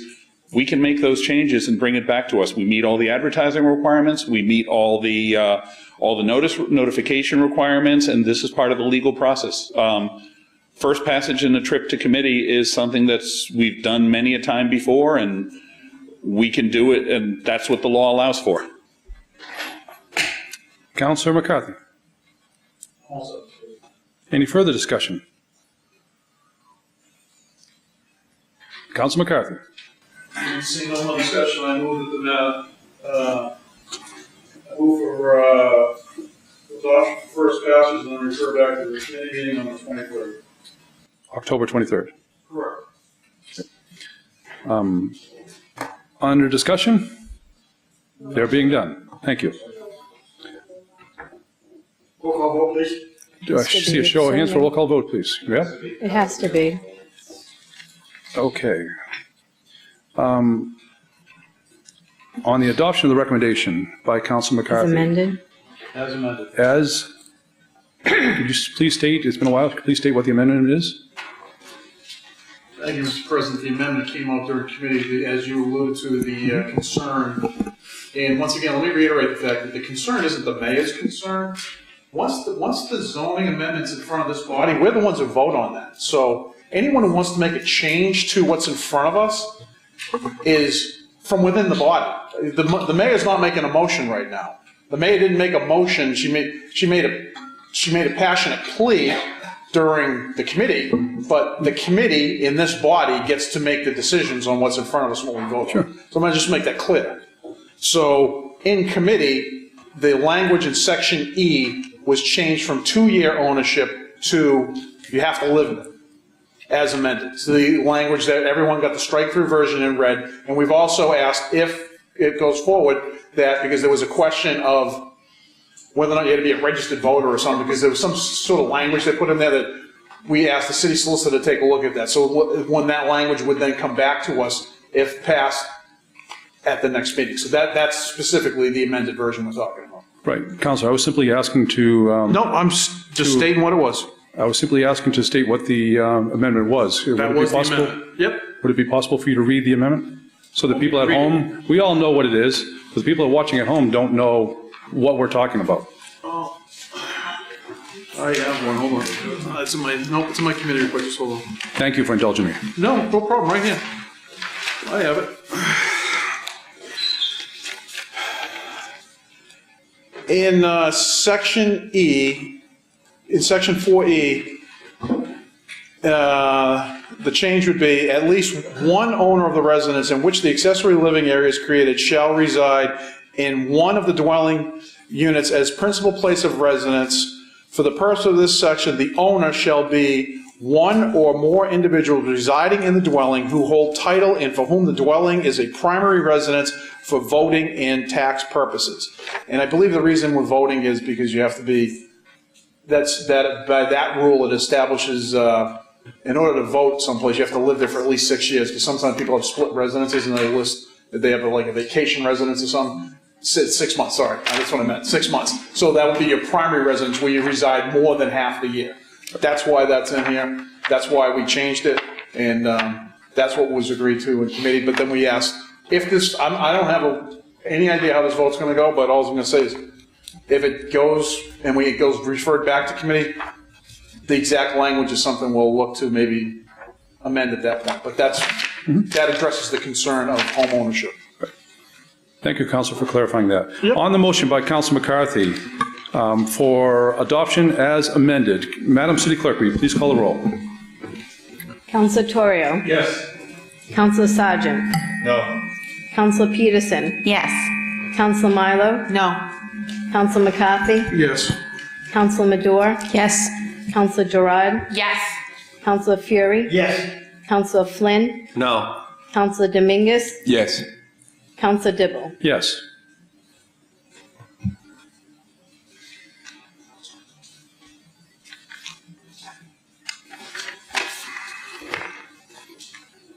On the motion by Council McCarthy for adoption as amended, 11 councilors present, 8 voting in the affirmative. The matter carries. And referral back to the committee. I'm sorry. and to refer the matter back to the Committee on Ordinances, License, Legal Affairs, co-posted, I think I heard? That's correct. Co-posted. The matter carries. Further committee reports. Councilor McCarthy. Thank you, Mr. President. City of Salem City Council, October 10th, 2019. The Committee on Ordinance, License, Legal Affairs, co-posted the committee of the whole, to whom was referred the matter of the zoning ordinance amendment relative to accessory living use section 3.1 table principle of accessory and use regulations, has since considered some the matter referred out with no recommendation. On the acceptance report, all those in favor? Opposed? Ayes have it. On the adoption of the recommendation, under discussion. Thank you, Mr. President. This goes with the previous ordinance relative to the use table in the ordinance book. So my recommendation would be to move for first passage tonight and then refer it back to committee, and then it will come out as a committee report for our next meeting. So that this would be voted on tonight for first passage, referred back to the committee meeting on the 28th, 3rd, thank you, 3rd, and then at that point we will deal with it as we're dealing with the first one. Thank you. Any further discussion? Councilor Fury.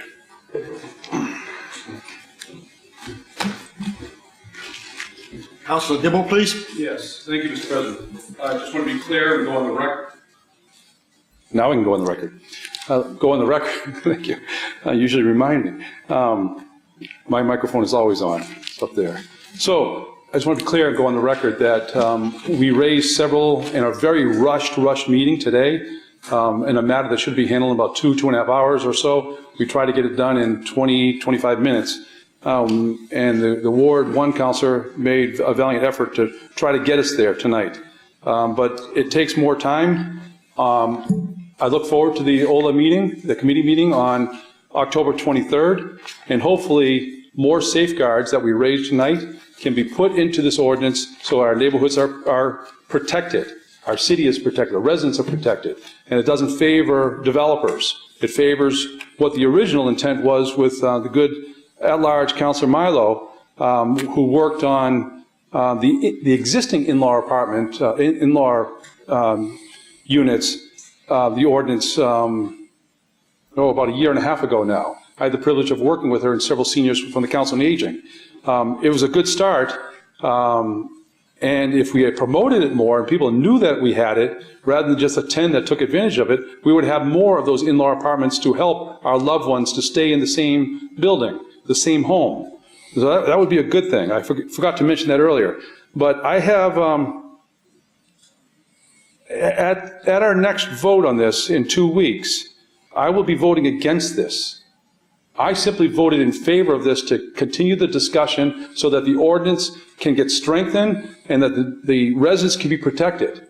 So I'm going on the record now. If these matters that we've been kicking around for months and months now are not put into the ordinance so that we have protections of our neighbors, our neighborhoods, never mind affordable. I mean, there's nothing in this thing that's affordable at all. If we don't put protections in here for our neighborhood, and I cited what a bunch of those were at the committee meeting early tonight, I'll be voting against this. I just want to go on the record. I voted tonight to continue the conversation. At the next meeting, we better have a good document. If we don't, I'm going to be a no on this, because I don't think, without the protections, we can't be doing something that will hurt the whole city. Thank you, Mr. President. Thank you.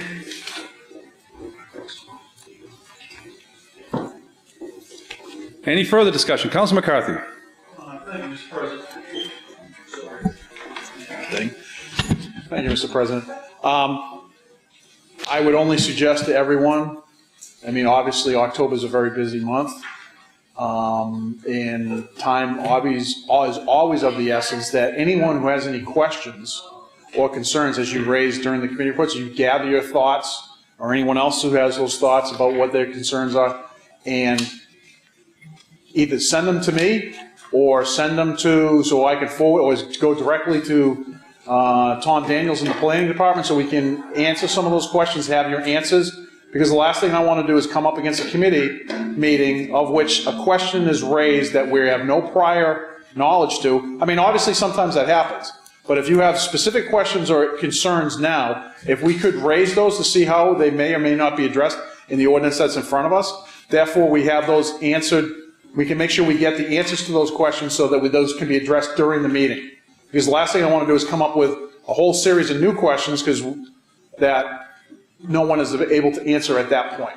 So I would, for yourself and for everyone else, I would just try to take a few minutes. If you have, we addressed one major hurdle tonight, and if there's some of those minor ones that you talked about earlier, to make sure that we have all those concisely organized so that we can make sure they're all addressed. And if they can't be addressed, make sure we find the answers to those so we can give you the answers at the meeting. Thank you. We're absolutely in agreement. Thank you, Councilor. Thank you. Any further discussion? There being none, Councilor McCarthy, can you frame your motion again?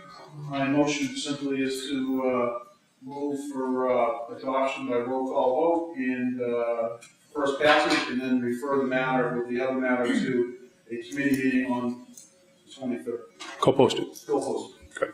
On the motion by Councilor McCarthy, all those in favor? Absolutely. I'm sorry.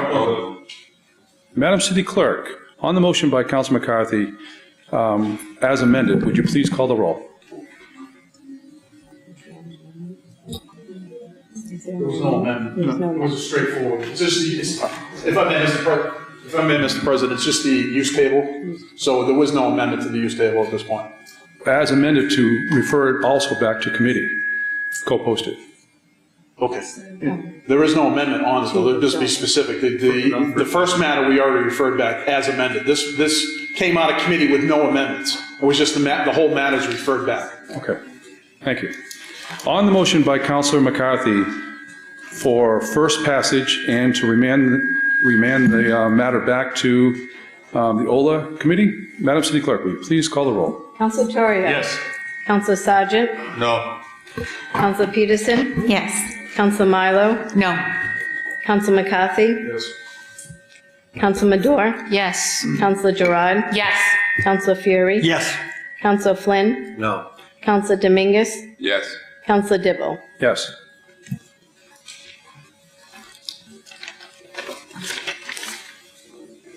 On the matter, 11 councilors present, 8 voting in the affirmative, the matter carries. Councilor McCarthy. Thank you, Mr. President. I move that we return to page 6. Thank you. Okay, communications from the mayor. We have an order that the sum of $69,621.60 be approved within the Retirement Stabilization Fund Vacation Sick Leave Buyback Account for 2 school employees. Council Peterson. Thank you, Mr. President. I move for suspension of the rules. Seeing no objection, Council Peterson. I move for adoption. Under discussion? Yes, this is 2 retiring school employees, and just want to congratulate them both, Dolores D'Onofrio and Diane Haas, on their retirement, and thank them for their service to Salem Public Schools. Well said. Any further discussion? There being none. On Councilor Peterson's motion for adoption, all those in favor? Opposed? The ayes have it. Further communications from the mayor. We have an order to accept the donation of $1,000 from the Alternate Therapies Group to be deposited into the scholarship fund to be used for the scholarships in accordance with recommendation of the mayor. Councilor Peterson. Thank you, Mr. President. I want to thank ATG for the donation, and, I move for adoption first. Move for adoption. Under discussion. Thank you. I want to thank ATG for the donation, and also just wanted to mention this came to us by way of the Scholarship and Education Committee of the city, and they included an invitation to all of us and to the public to participate in a couple of benefit nights that are coming up to benefit the scholarship fund. The first one is October 21st from 4 to 10 at the 99 Restaurant on Bridge Street, and the second one is November 12th at Flatbread Pizza on Derby Street. And that a percentage of the funds from each of those are going to the scholarship fund, so hopefully everybody can grab dinner there on those nights. Thank you. Any further discussion? There being none. On Councilor Peterson's motion for adoption, all those in favor? Opposed? Ayes have it. Further communications from the mayor.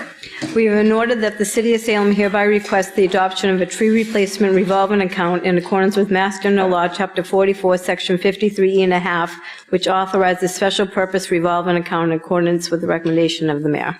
Councilor Peterson. Thank you, Mr. President. I move for adoption. Under discussion. Yes, this represents a commitment to our tree canopy and will facilitate that investment as the new tree commission gets to work. And for anybody who's following along with this project, that you can check out salem.com/trees, and there's a lot more information there. Great. Any further discussion? There being none. On Councilor Peterson's motion for adoption, all those in favor?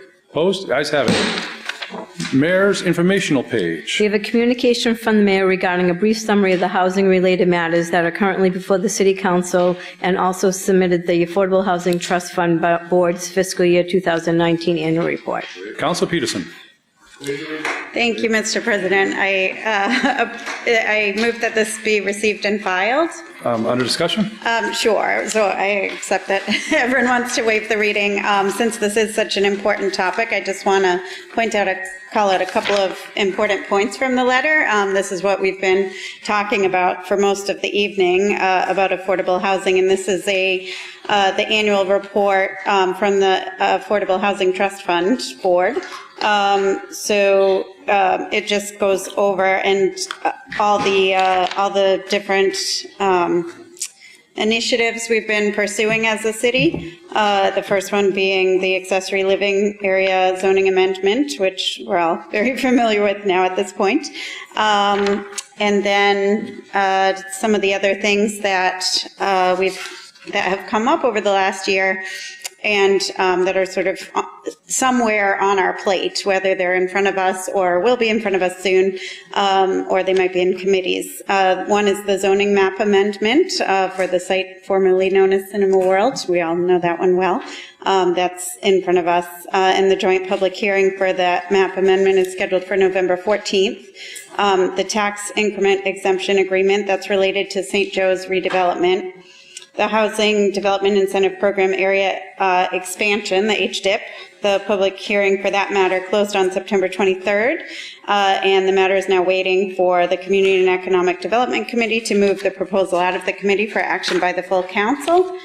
And as you know, the Affordable Housing Trust Fund Board reconvened in 2018 to help craft strategies that will produce and preserve affordable housing, and we were all provided with the 2019 fiscal year report, so everybody can check that out. So, thank you. Any further discussion? There being none. On Council Mador's motion, that the matter be received and filed. All those in favor? Opposed? Ayes have it. Further motions, orders, and resolutions. Council Fury. Thank you, Mr. President and fellow members. In the City Council, October 10th, 2019, ordered the regular meetings of the City Council for the month of November and December 2019 be held on November 21st and on December 12th, 2019 be adopted.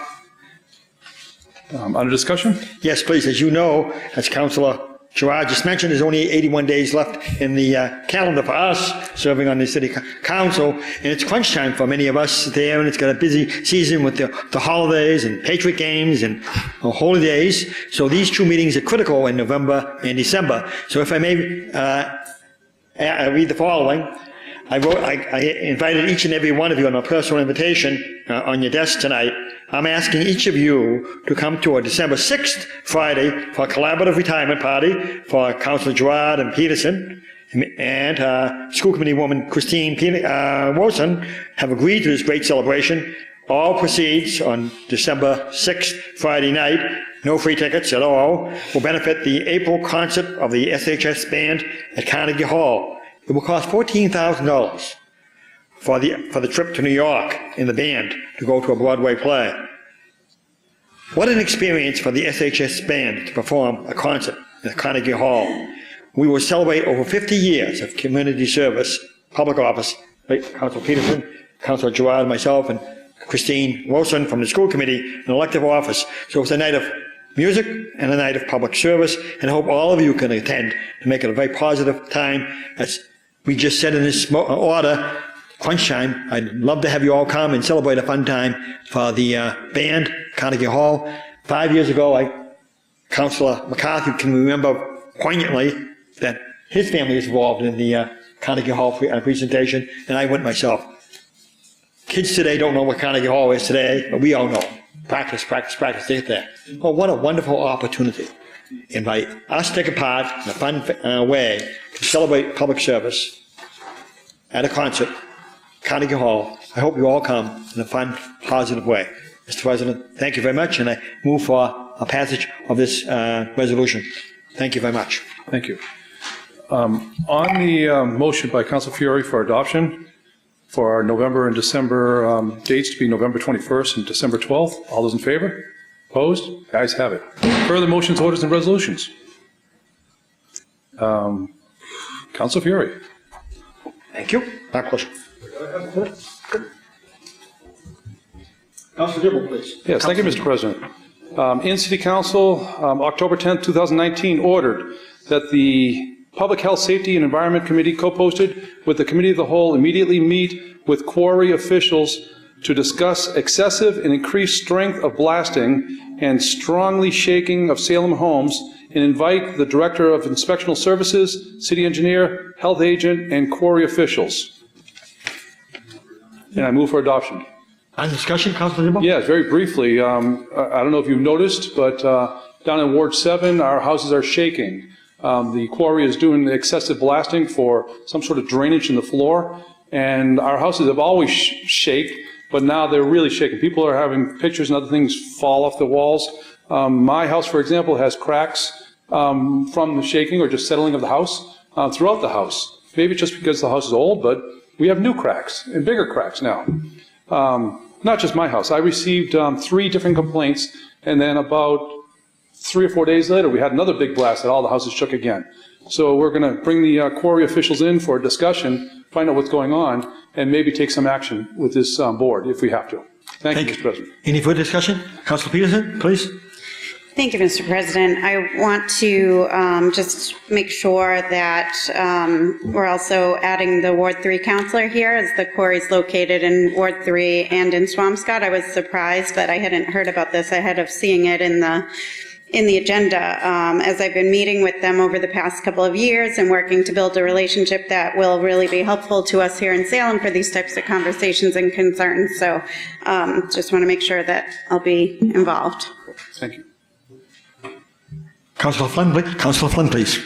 Thank you, Mr. President. I'd also like to make a suggestion to add the fire marshal to that. All blasting operations go through the fire department and the fire marshal. All the readings of seismographs and everything go through them. So you would definitely want to have probably a representative of the Swampscott Fire Department, fire prevention, and the Salem fire prevention there. Just a friendly suggestion. Great ideas. Thank you. You're welcome. On the motion by Councilor Dibble for a meeting of the Public Health and Safety Environment Committee, co-posted on the Committee of the Whole, immediately on the quarry official to discuss excessive and increased strength of blasting and strongly shaking of Salem homes, and invite the Director of Inspectional Services, City Engineer, Health Agent, quarry officials, the Ward 3 Councilor, and members of the Swampscott, representative from the Swampscott Fire Department, and a representative from the Salem Fire Department. Friendly amendments, are you okay? All those in favor? All those opposed? Unanimous. Thank you, Councilor Dibble. Further motions, orders, and resolutions. Council Madore. Thank you, Mr. President. City of Salem and City Council, October 10, 2019, ordered that temporary resident-only parking on Essex Street between Cambridge Street to Boston Street be removed from the list. And I move for adoption. Thank you. Under discussion? Yes, thank you, Mr. President. So we widely expanded the temporary resident-only parking for October this year, and unfortunately, we had some unintended consequences, especially on Essex Street with the library and the Salem Athenaeum patrons unable to park. And on October 1st, that was the first day that they kicked off many of the fall programming with families and other patrons in the library and Athenaeum. And so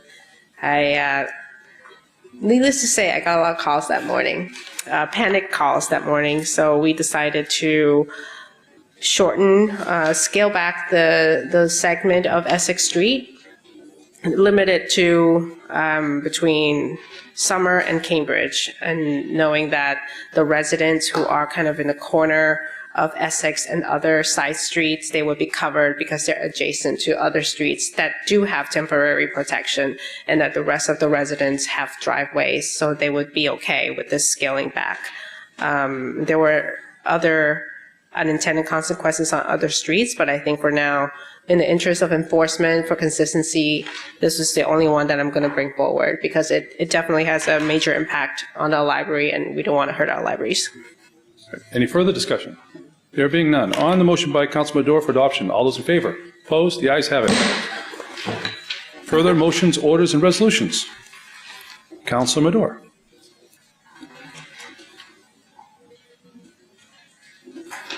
Thank you, Mr. President. City of Salem City Council, October 10th, 2019, ordered that the Committee on Ordinances, Licensing, and Legal Affairs co-posted to review street performer rules and regulations and discuss amendment of Chapter 28, transient vendors, hawkers, peddlers, and solicitors to add definition of street performers, and that the Salem Public Art Commission be the license issuing authority for street performers. Invited our licensing board clerk, public art planner, public art commission, and the city solicitor, and I move for adoption. Under discussion. Thank you, Mr. President. The weekend prior to October starting up, most of our October-related ordinances and orders did not go into effect, and it was a little bit like the Wild West. So and I personally heard from several business owners that the buskers downtown, they were just doing whatever they want, regardless of the rules and the regulations. So I took a look at our current ordinance on street performers, and I saw that there was actually no definition of a street performer. However, we do have rules and regulations on street performers, and they are required to go before the licensing board for a license. I want to make sure that we have a little bit more teeth in determining what types of buskers are on our streets, because we are a very popular city and we need to get serious about managing some of the performances on our streets, and who better to do that than the Public Art Commission. Other cities already do this: Boston, Cambridge, San Francisco, all cities with a lot of tourists going into their cities. And also, if you want to, Salem is a destination for arts and culture. I remember just walking down the Essex Street Pedestrian Mall once this summer and overhearing one of the public guides just went up to a random group of tourists, young folks, and said, "What brings you here to Salem?" And the group, without thinking, said, "Art." That was the only word they said. So people obviously are coming to Salem for our authenticity, the arts and culture scene here. So if we want to make sure that that vibrancy continues, then we need to have the Public Art Commission somehow have a seat at the table on what types of performances are on our streets and downtown, and that they are actually good performances that brings value and creates a good brand, rather than just someone banging drums all night and disturbing businesses and neighbors.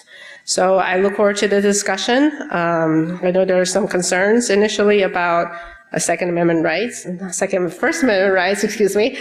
So that's why I brought in the city solicitor to have this discussion. Thank you. Any further discussion? There being none. On Councilor Madore's motion that the matter be remanded to the Committee on Ordinances, Licensing, and Legal Affairs, co-posted, all those in favor? Opposed? The ayes have it. Further motions, orders, and resolutions. Councilor Dominguez. Thank you, Mr. President. In the year 2019, an ordinance to amend an ordinance relative to traffic be ordained by the City Council in City of Salem as follows. Section 1, amending Chapter 42, Section 50B, handicap zone, limited time, is hereby amended by adding the following. Summer Street, 1 handicap parking space to be added in front of number 20, beginning 4 feet southwest of the driveway at 16 Summer Street, running southerly for a distance of 20 feet. This ordinance should be taken effect as provided by the city charter, and I move for adoption. Under discussion? Yes, thank you, Mr. President. Yes, actually, this is being approved by the traffic officer, David Tucker. He went through the whole process. The need of having a handicap parking space for this resident is necessary because she don't have a way to park if we don't provide her the ability to do so. She has all the requirements to have it, and it's been approved by the traffic department. Thank you. Very good, thank you. Any further discussion? There being none. On Council Dominguez's motion for adoption for first passage, all those in favor? Opposed? Ayes have it. Further motions, orders, and resolutions. Council Gerard. Thank you, Mr. President. City of Salem in the year 2019, an ordinance to amend an ordinance relative to traffic. Be it ordained by the City Council of the City of Salem as follows. Section 1, amending Chapter 42, Section 50B, handicap zones limited time, is hereby amended as follows.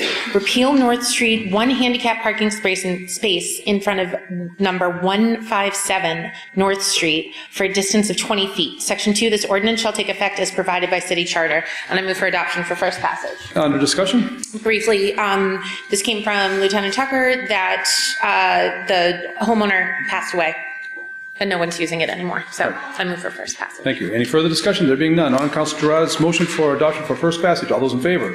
Opposed? The ayes have it. Committee reports. Council Sergeant. Thank you, Mr. President. City of Salem City Council, October 10, 2019. Ordered the Committee on Government Services, co-postal Committee of the Whole, meet with members of the Salem Willows Yacht Club to discuss the elimination of or changes to their parking spaces at the Salem Willows Park.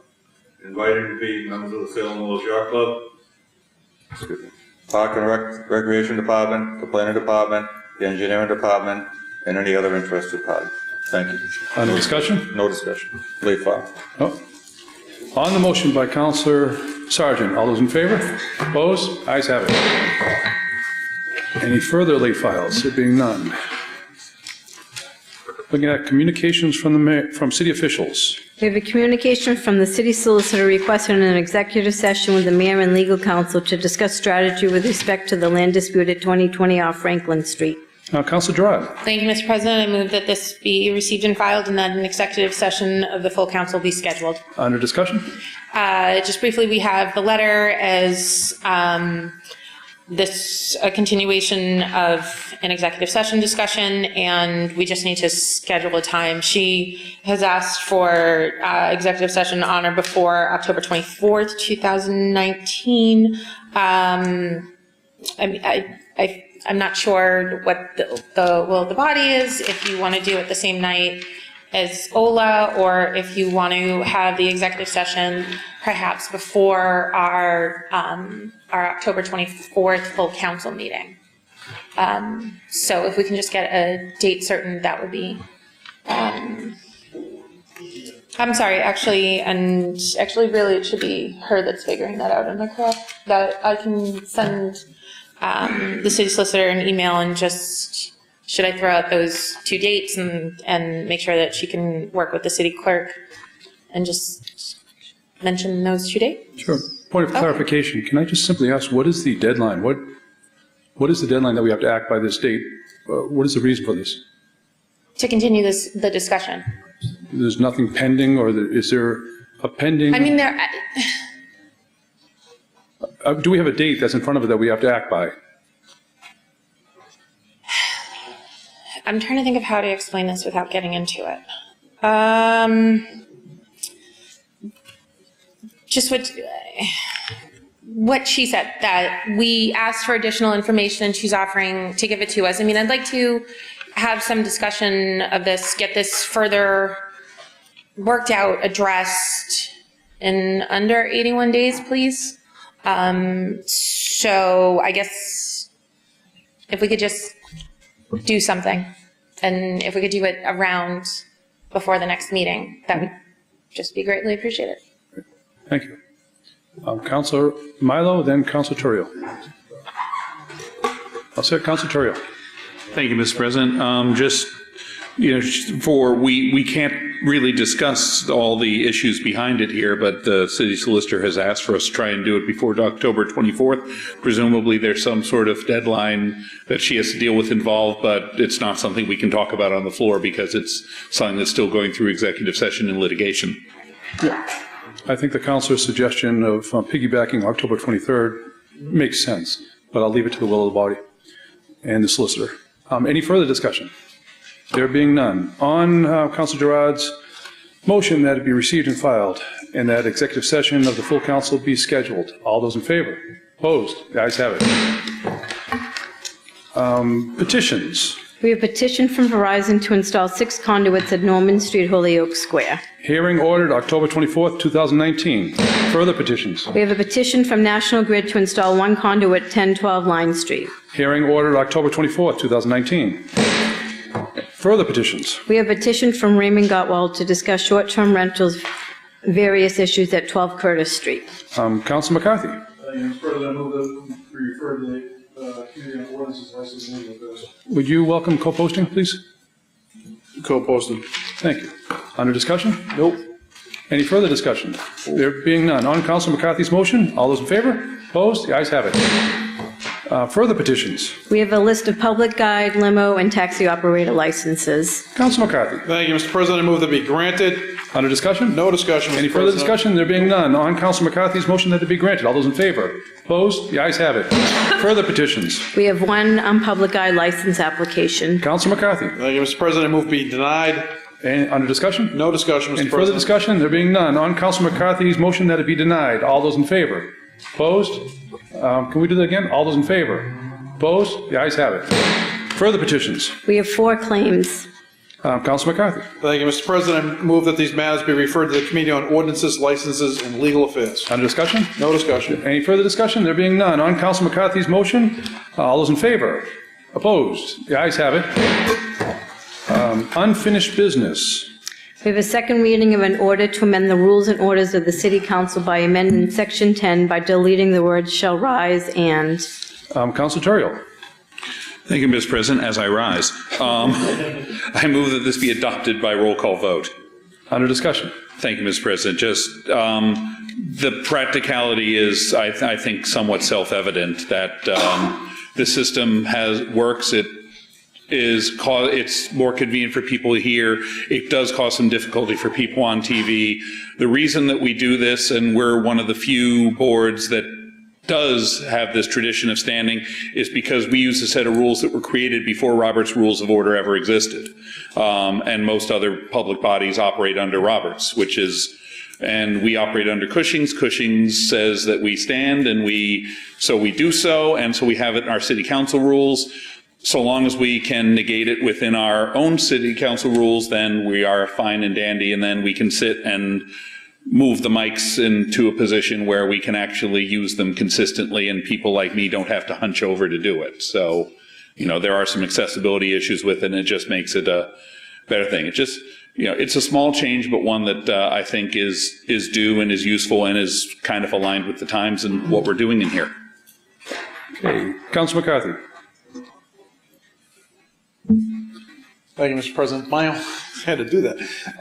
My only suggestion, that I don't have an issue with this, but where we only have 3 more meetings left, if the council's will is to adopt this, which for the clarification, I believe we probably should, but can it take effect as of January 1st? Because I think that we're all kind of used to it the way, I've been doing this for 12 years and I've been standing up, and I think that, if we go into the next year, I think it would make sense that if we do it come January 1st, because I think that we should finish up the year the way we've been conducting business, and then the new council, whoever they may be, as of January 1, should take up this issue. But I agree with the fact that I am having to bend over a little bit, and I understand what the good council is saying. I think just for everyone's clarification at home, it would be easier if I was sitting down, this was in front of me, and everyone could hear what was going on. So my only thing would be is as of January 1st.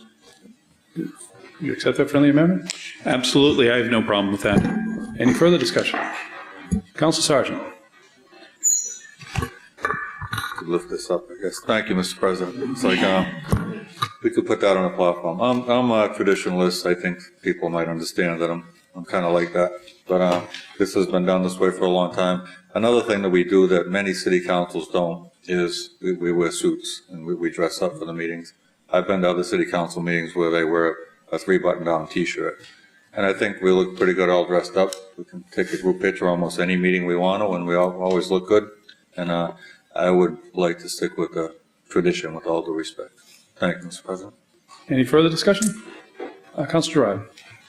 Thank you, Mr. President. With this, I think in consideration of people who have any sort of disability, that I think that we need to get rid of the shall rise and, because if someone isn't capable of standing up, I don't want to preclude them from being able to serve or having any kind of an issue where they can't stand up. And we want this to be inclusive. We represent the city, we represent all people in Salem, and I think that we should support people regardless of their ability to stand. Thank you. Any further discussion? Councilor Fury.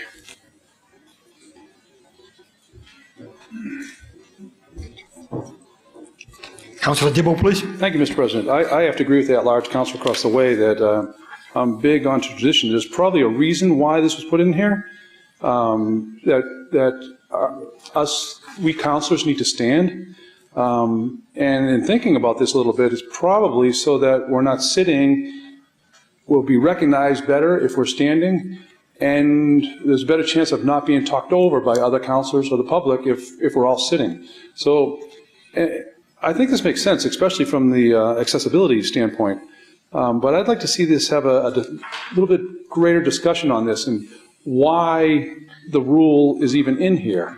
It makes perfect sense for me that the rule's in here. So I'd recommend, and I'll probably go along with the Ward 5 councilor's recommendation on this, but it's history. It's been like this for, I don't know, 100 years? How long has it been? Don't look at me.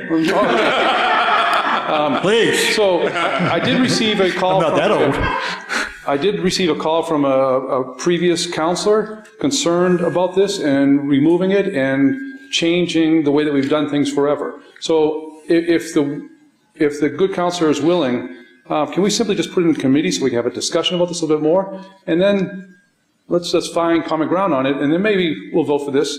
Or maybe we will decide to leave it as is, but I think it warrants at least a discussion in committee. Thank you. Councilor Turio, please. Thank you, Mr. President. This is the reason it's in our rules is because most of our rules were pulled directly out of Cushing's. And since that's been the manual by which we organize, those customs, the custom of our dress comes from that, and that's a tradition that I like. That our general meetings, we sit and we are supposed to dress well and do most of the things, and we use these desks that have, I think, been here since 1843 and are probably showing their age at this point, and the chairs definitely are. But there's a lot of things that we do simply because we've been doing them. And we don't really have, or sometimes circumstances and customs and times change. If we recall the one rules change that we did earlier this year, until we passed that rules change early this year, the president we were required to draw lots to determine where councilors would sit. And that was what was in our rules, but our tradition had been for generations that it didn't work that way, that the president assigned seats, the senior member of the council, the dean, sat in that seat, and now it has a plaque accordingly. And so there are customs that we do that contradict what is in our rules and what is in Cushing's. I think the body can handle, whether we rise or not. Given the amount of stuff that we have on our plate to deal with in committee, I think putting this through as a change to take effect at the beginning of January is fine, and probably preferred. If the will of the body really is to discuss this further in committee, there's not much more to discuss, I think, on it. But what the will of the body is what we'll do. Councilor Peterson and Councilor Milo. Thank you, Mr. President. always appreciate traditions, but I just want to point out that this proposal is a really good example of the difference between equality and equity, because we are, because as I've been talking to people about this particular proposal around town, some people have said, oh, well, if somebody, as the liaison to the Disabilities Commission, that's always my concern. So people have said, oh, well, if someone came in and they could, and got elected and were a counselor that could not stand for whatever reason, then they wouldn't need to. I'm sure everyone would appreciate that. And of course that's true, but that continues to marginalize that person. And I believe that we should always be aiming to have a council that really does represent our city, and hope that someday we do have a councilor who's not able to stand, because that would be that would represent a perspective that I think we haven't really had, maybe in a long time, if ever. So I think it's a great proposal to sort of give all of us that perspective that would, and sort of welcome different perspectives to the council. Thanks. Councilor Milo. Thank you, Mr. President. I don't have any objection to sitting. The only thing I would say is, in terms of consistency, it would actually probably be a good idea to put this particular proposal in committee and reconcile it with other standing references that our rules have, because we do have a rule, even though we don't actually follow it, we do have a rule that says the first person to rise is supposed to be recognized by the president. Now, we don't rise, we raise our hand, but that's the perfect example, I think, of taking that rule and this rule, and I'm not sure how many other rules there are that reference standing, but maybe just taking them all and take a look at them all at the same time and take care of them all at once. So I'd support sending it to committee just to be able to look at that and make it consistent, as opposed to fixing these things piecemeal. Agree. Council Sergeant. Quickly, Mr. President, thank you. I think the term rise can be understood as rise if you're able to, whether permanently or physically. If somebody were to, break a foot, break a leg, not be able to rise permanently, I'm sure they'd still be able to do the job. I think we're pretty welcome in city and accept in city, and I don't think anybody would be against somebody sitting who wasn't able to rise. So it's basically rise if you're able to. And not that we're Congress, but I watch Congress on TV a lot, and there have been senators and congressmen who aren't able to rise, and I've never seen it be an issue when they rise. So thank you. Correct. Thank you. Any further discussion? Okay. Wondering if the Ward 5 councilor was accepting that friendly amendment to have it go to committee? Well, somebody has made a motion. Where would it go that we could actually address this? So I'll say the committees, the two committees that I'm on, this isn't within their jurisdiction. So I believe it would go to Government Services, which is a committee that I'm not on, so I wouldn't have any. That's the issue with going committee on something like this. So even if you co-post it, even if you co-post it, only the members of that committee have a vote, because one of the things we did a few years ago was we killed the tradition of the committee of the whole. So we don't have that as a venue. So you have a suggestion of which committee you'd like to see it go to? I don't really have one, which is why I was hoping to just simply pass this. I think we should take a look. I think we should take a look at the rules, and I think there are rules, as the at-large counselor pointed out. You could interpret rise as raise your hand, probably, for something like that. But I think we should. We've tried several times over the last few years to get people together to take a look at the rules, but we haven't really gotten anywhere with that. So. Changing them piecemeal is one thing, but we've never been able to successfully put a group together to come out with any recommendations for us. The only rules change we've made in the last few years was the earlier change about seating order. So is that a no to send it to committee? Well, I would prefer to just, we've got something we can fix here that, is brought in by this technology issue, and I would be very supportive of the body trying to address some more of these rules issues. I just think that we don't have to let it prevent us from doing this one. Okay. I'm going to go Councilor Dominguez because you haven't spoken yet, and Councilor Milo. Thank you, Mr. President. I have no problem with this proposal. I think that's for the matter of having a better functionality. Maybe makes sense, but I think that we need to hear from our city solicitor, our city clerk, she's the one who's being directed this new technology, see what is her plan on adapting what we have in front of us, because I saw an email based on the same related issue that I think that they have some new incoming microphones and they try to adjust what we have in front of us. So I think that we need to hear from the city clerk before we make any decision based on the investment that we already have. I know this is a plan to try to make it better so people can hear us better. So we need to hear from her, and her input is very important for us to make the decision that we need to make here. Thank you. Thank you. Councilor Milo. All set. Any further discussion? I'm sorry, from the city clerk. Madam City Clerk, can we hear from you?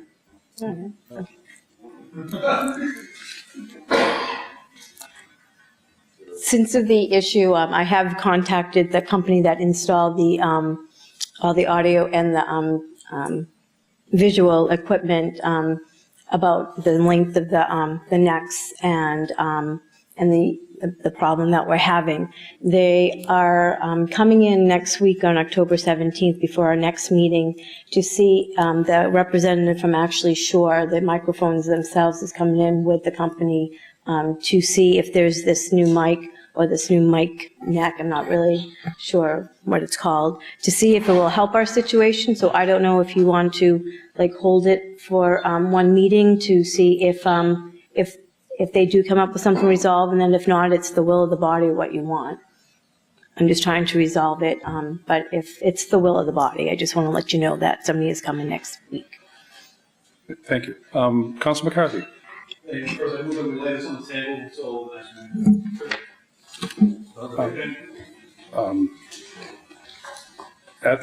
We still need to vote on this to lay on the table. Yeah, you do need to do that. On the motion by Councilor McCarthy to lay the matter on the table to the next meeting. All those in favor? Opposed? Ayes have it. Thank you. Further unfinished business. Councilor Torrio.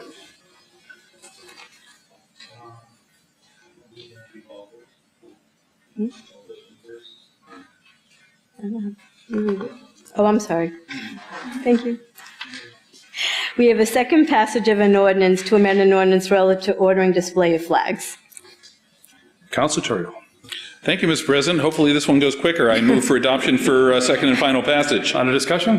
Preferably no discussion. Any further discussion? There being none, on Councilor Torrio's, Councilor Gerard. Thank you. I had asked Councilor Torrio about this, that I don't think that we have anything else in any of our other rules where we order the mayor to do anything. And this reads that if we decide we want to fly a flag of some sort, and then it's on the mayor once we take the vote to do this. I don't think we have any other rules like this. So I don't know. This seems like this would be setting a weird precedence that all of a sudden we're telling or telling the mayor what to do. Councilor McCarthy. Sorry. This is just because the way the ordinance reads, because the ordinance reads that the mayor shall order XYZ department. So all it is just saying, we're going to ask the mayor to place the order for us because we believe this is a good thing. I mean, I don't care how it really is. We're not ordering the mayor to do some crazy act or anything. It's just that she has the authority to order whatever department it is to change the flag. So all we're asking is the mayor if she'll honor our request to have that flag flown, wherever it may be. Because when a lot of these were written, Riley Plaza and those 12 flagpoles didn't exist. So the only other flag they were really talking about raising a flag was up in front of City Hall, which is in our office. And the other ones would be a couple where we don't raise other flags other than the U.S. flag. So, yep. Any further discussion before we go back to Councilor Torrio? There being none. Councilor Torrio. Thank you, Mr. President. Yeah, this This is just basically to take the practice that we've been doing here for years, and it was brought to our attention that it is not in the ordinances, so this is putting it in the ordinances. As once we issue the orders that we always do, then it's up to the mayor to figure out and tell whoever they need to tell to do it, and presumably they will do so because they've been doing it anyway. Councilor Terrio, I want to thank you for bringing this forward. Any further discussion? There being none. On Councilor Terrio's motion for adoption for second and final passage. All those in favor? Opposed? The ayes have it. Further unfinished business. We have an ordinance to amend an ordinance relative to traffic. Councilor Madore. Thank you, Mr. President. I move for adoption for second and final passage. Under discussion? No discussion. Any further discussion? There being none. On Councilor Madore's motion for adoption for second and final passage. All those in favor? Opposed? The ayes have it. Councilor Fury. Mr. President, a motion to adjourn, please. All those in favor? Opposed? We are adjourned.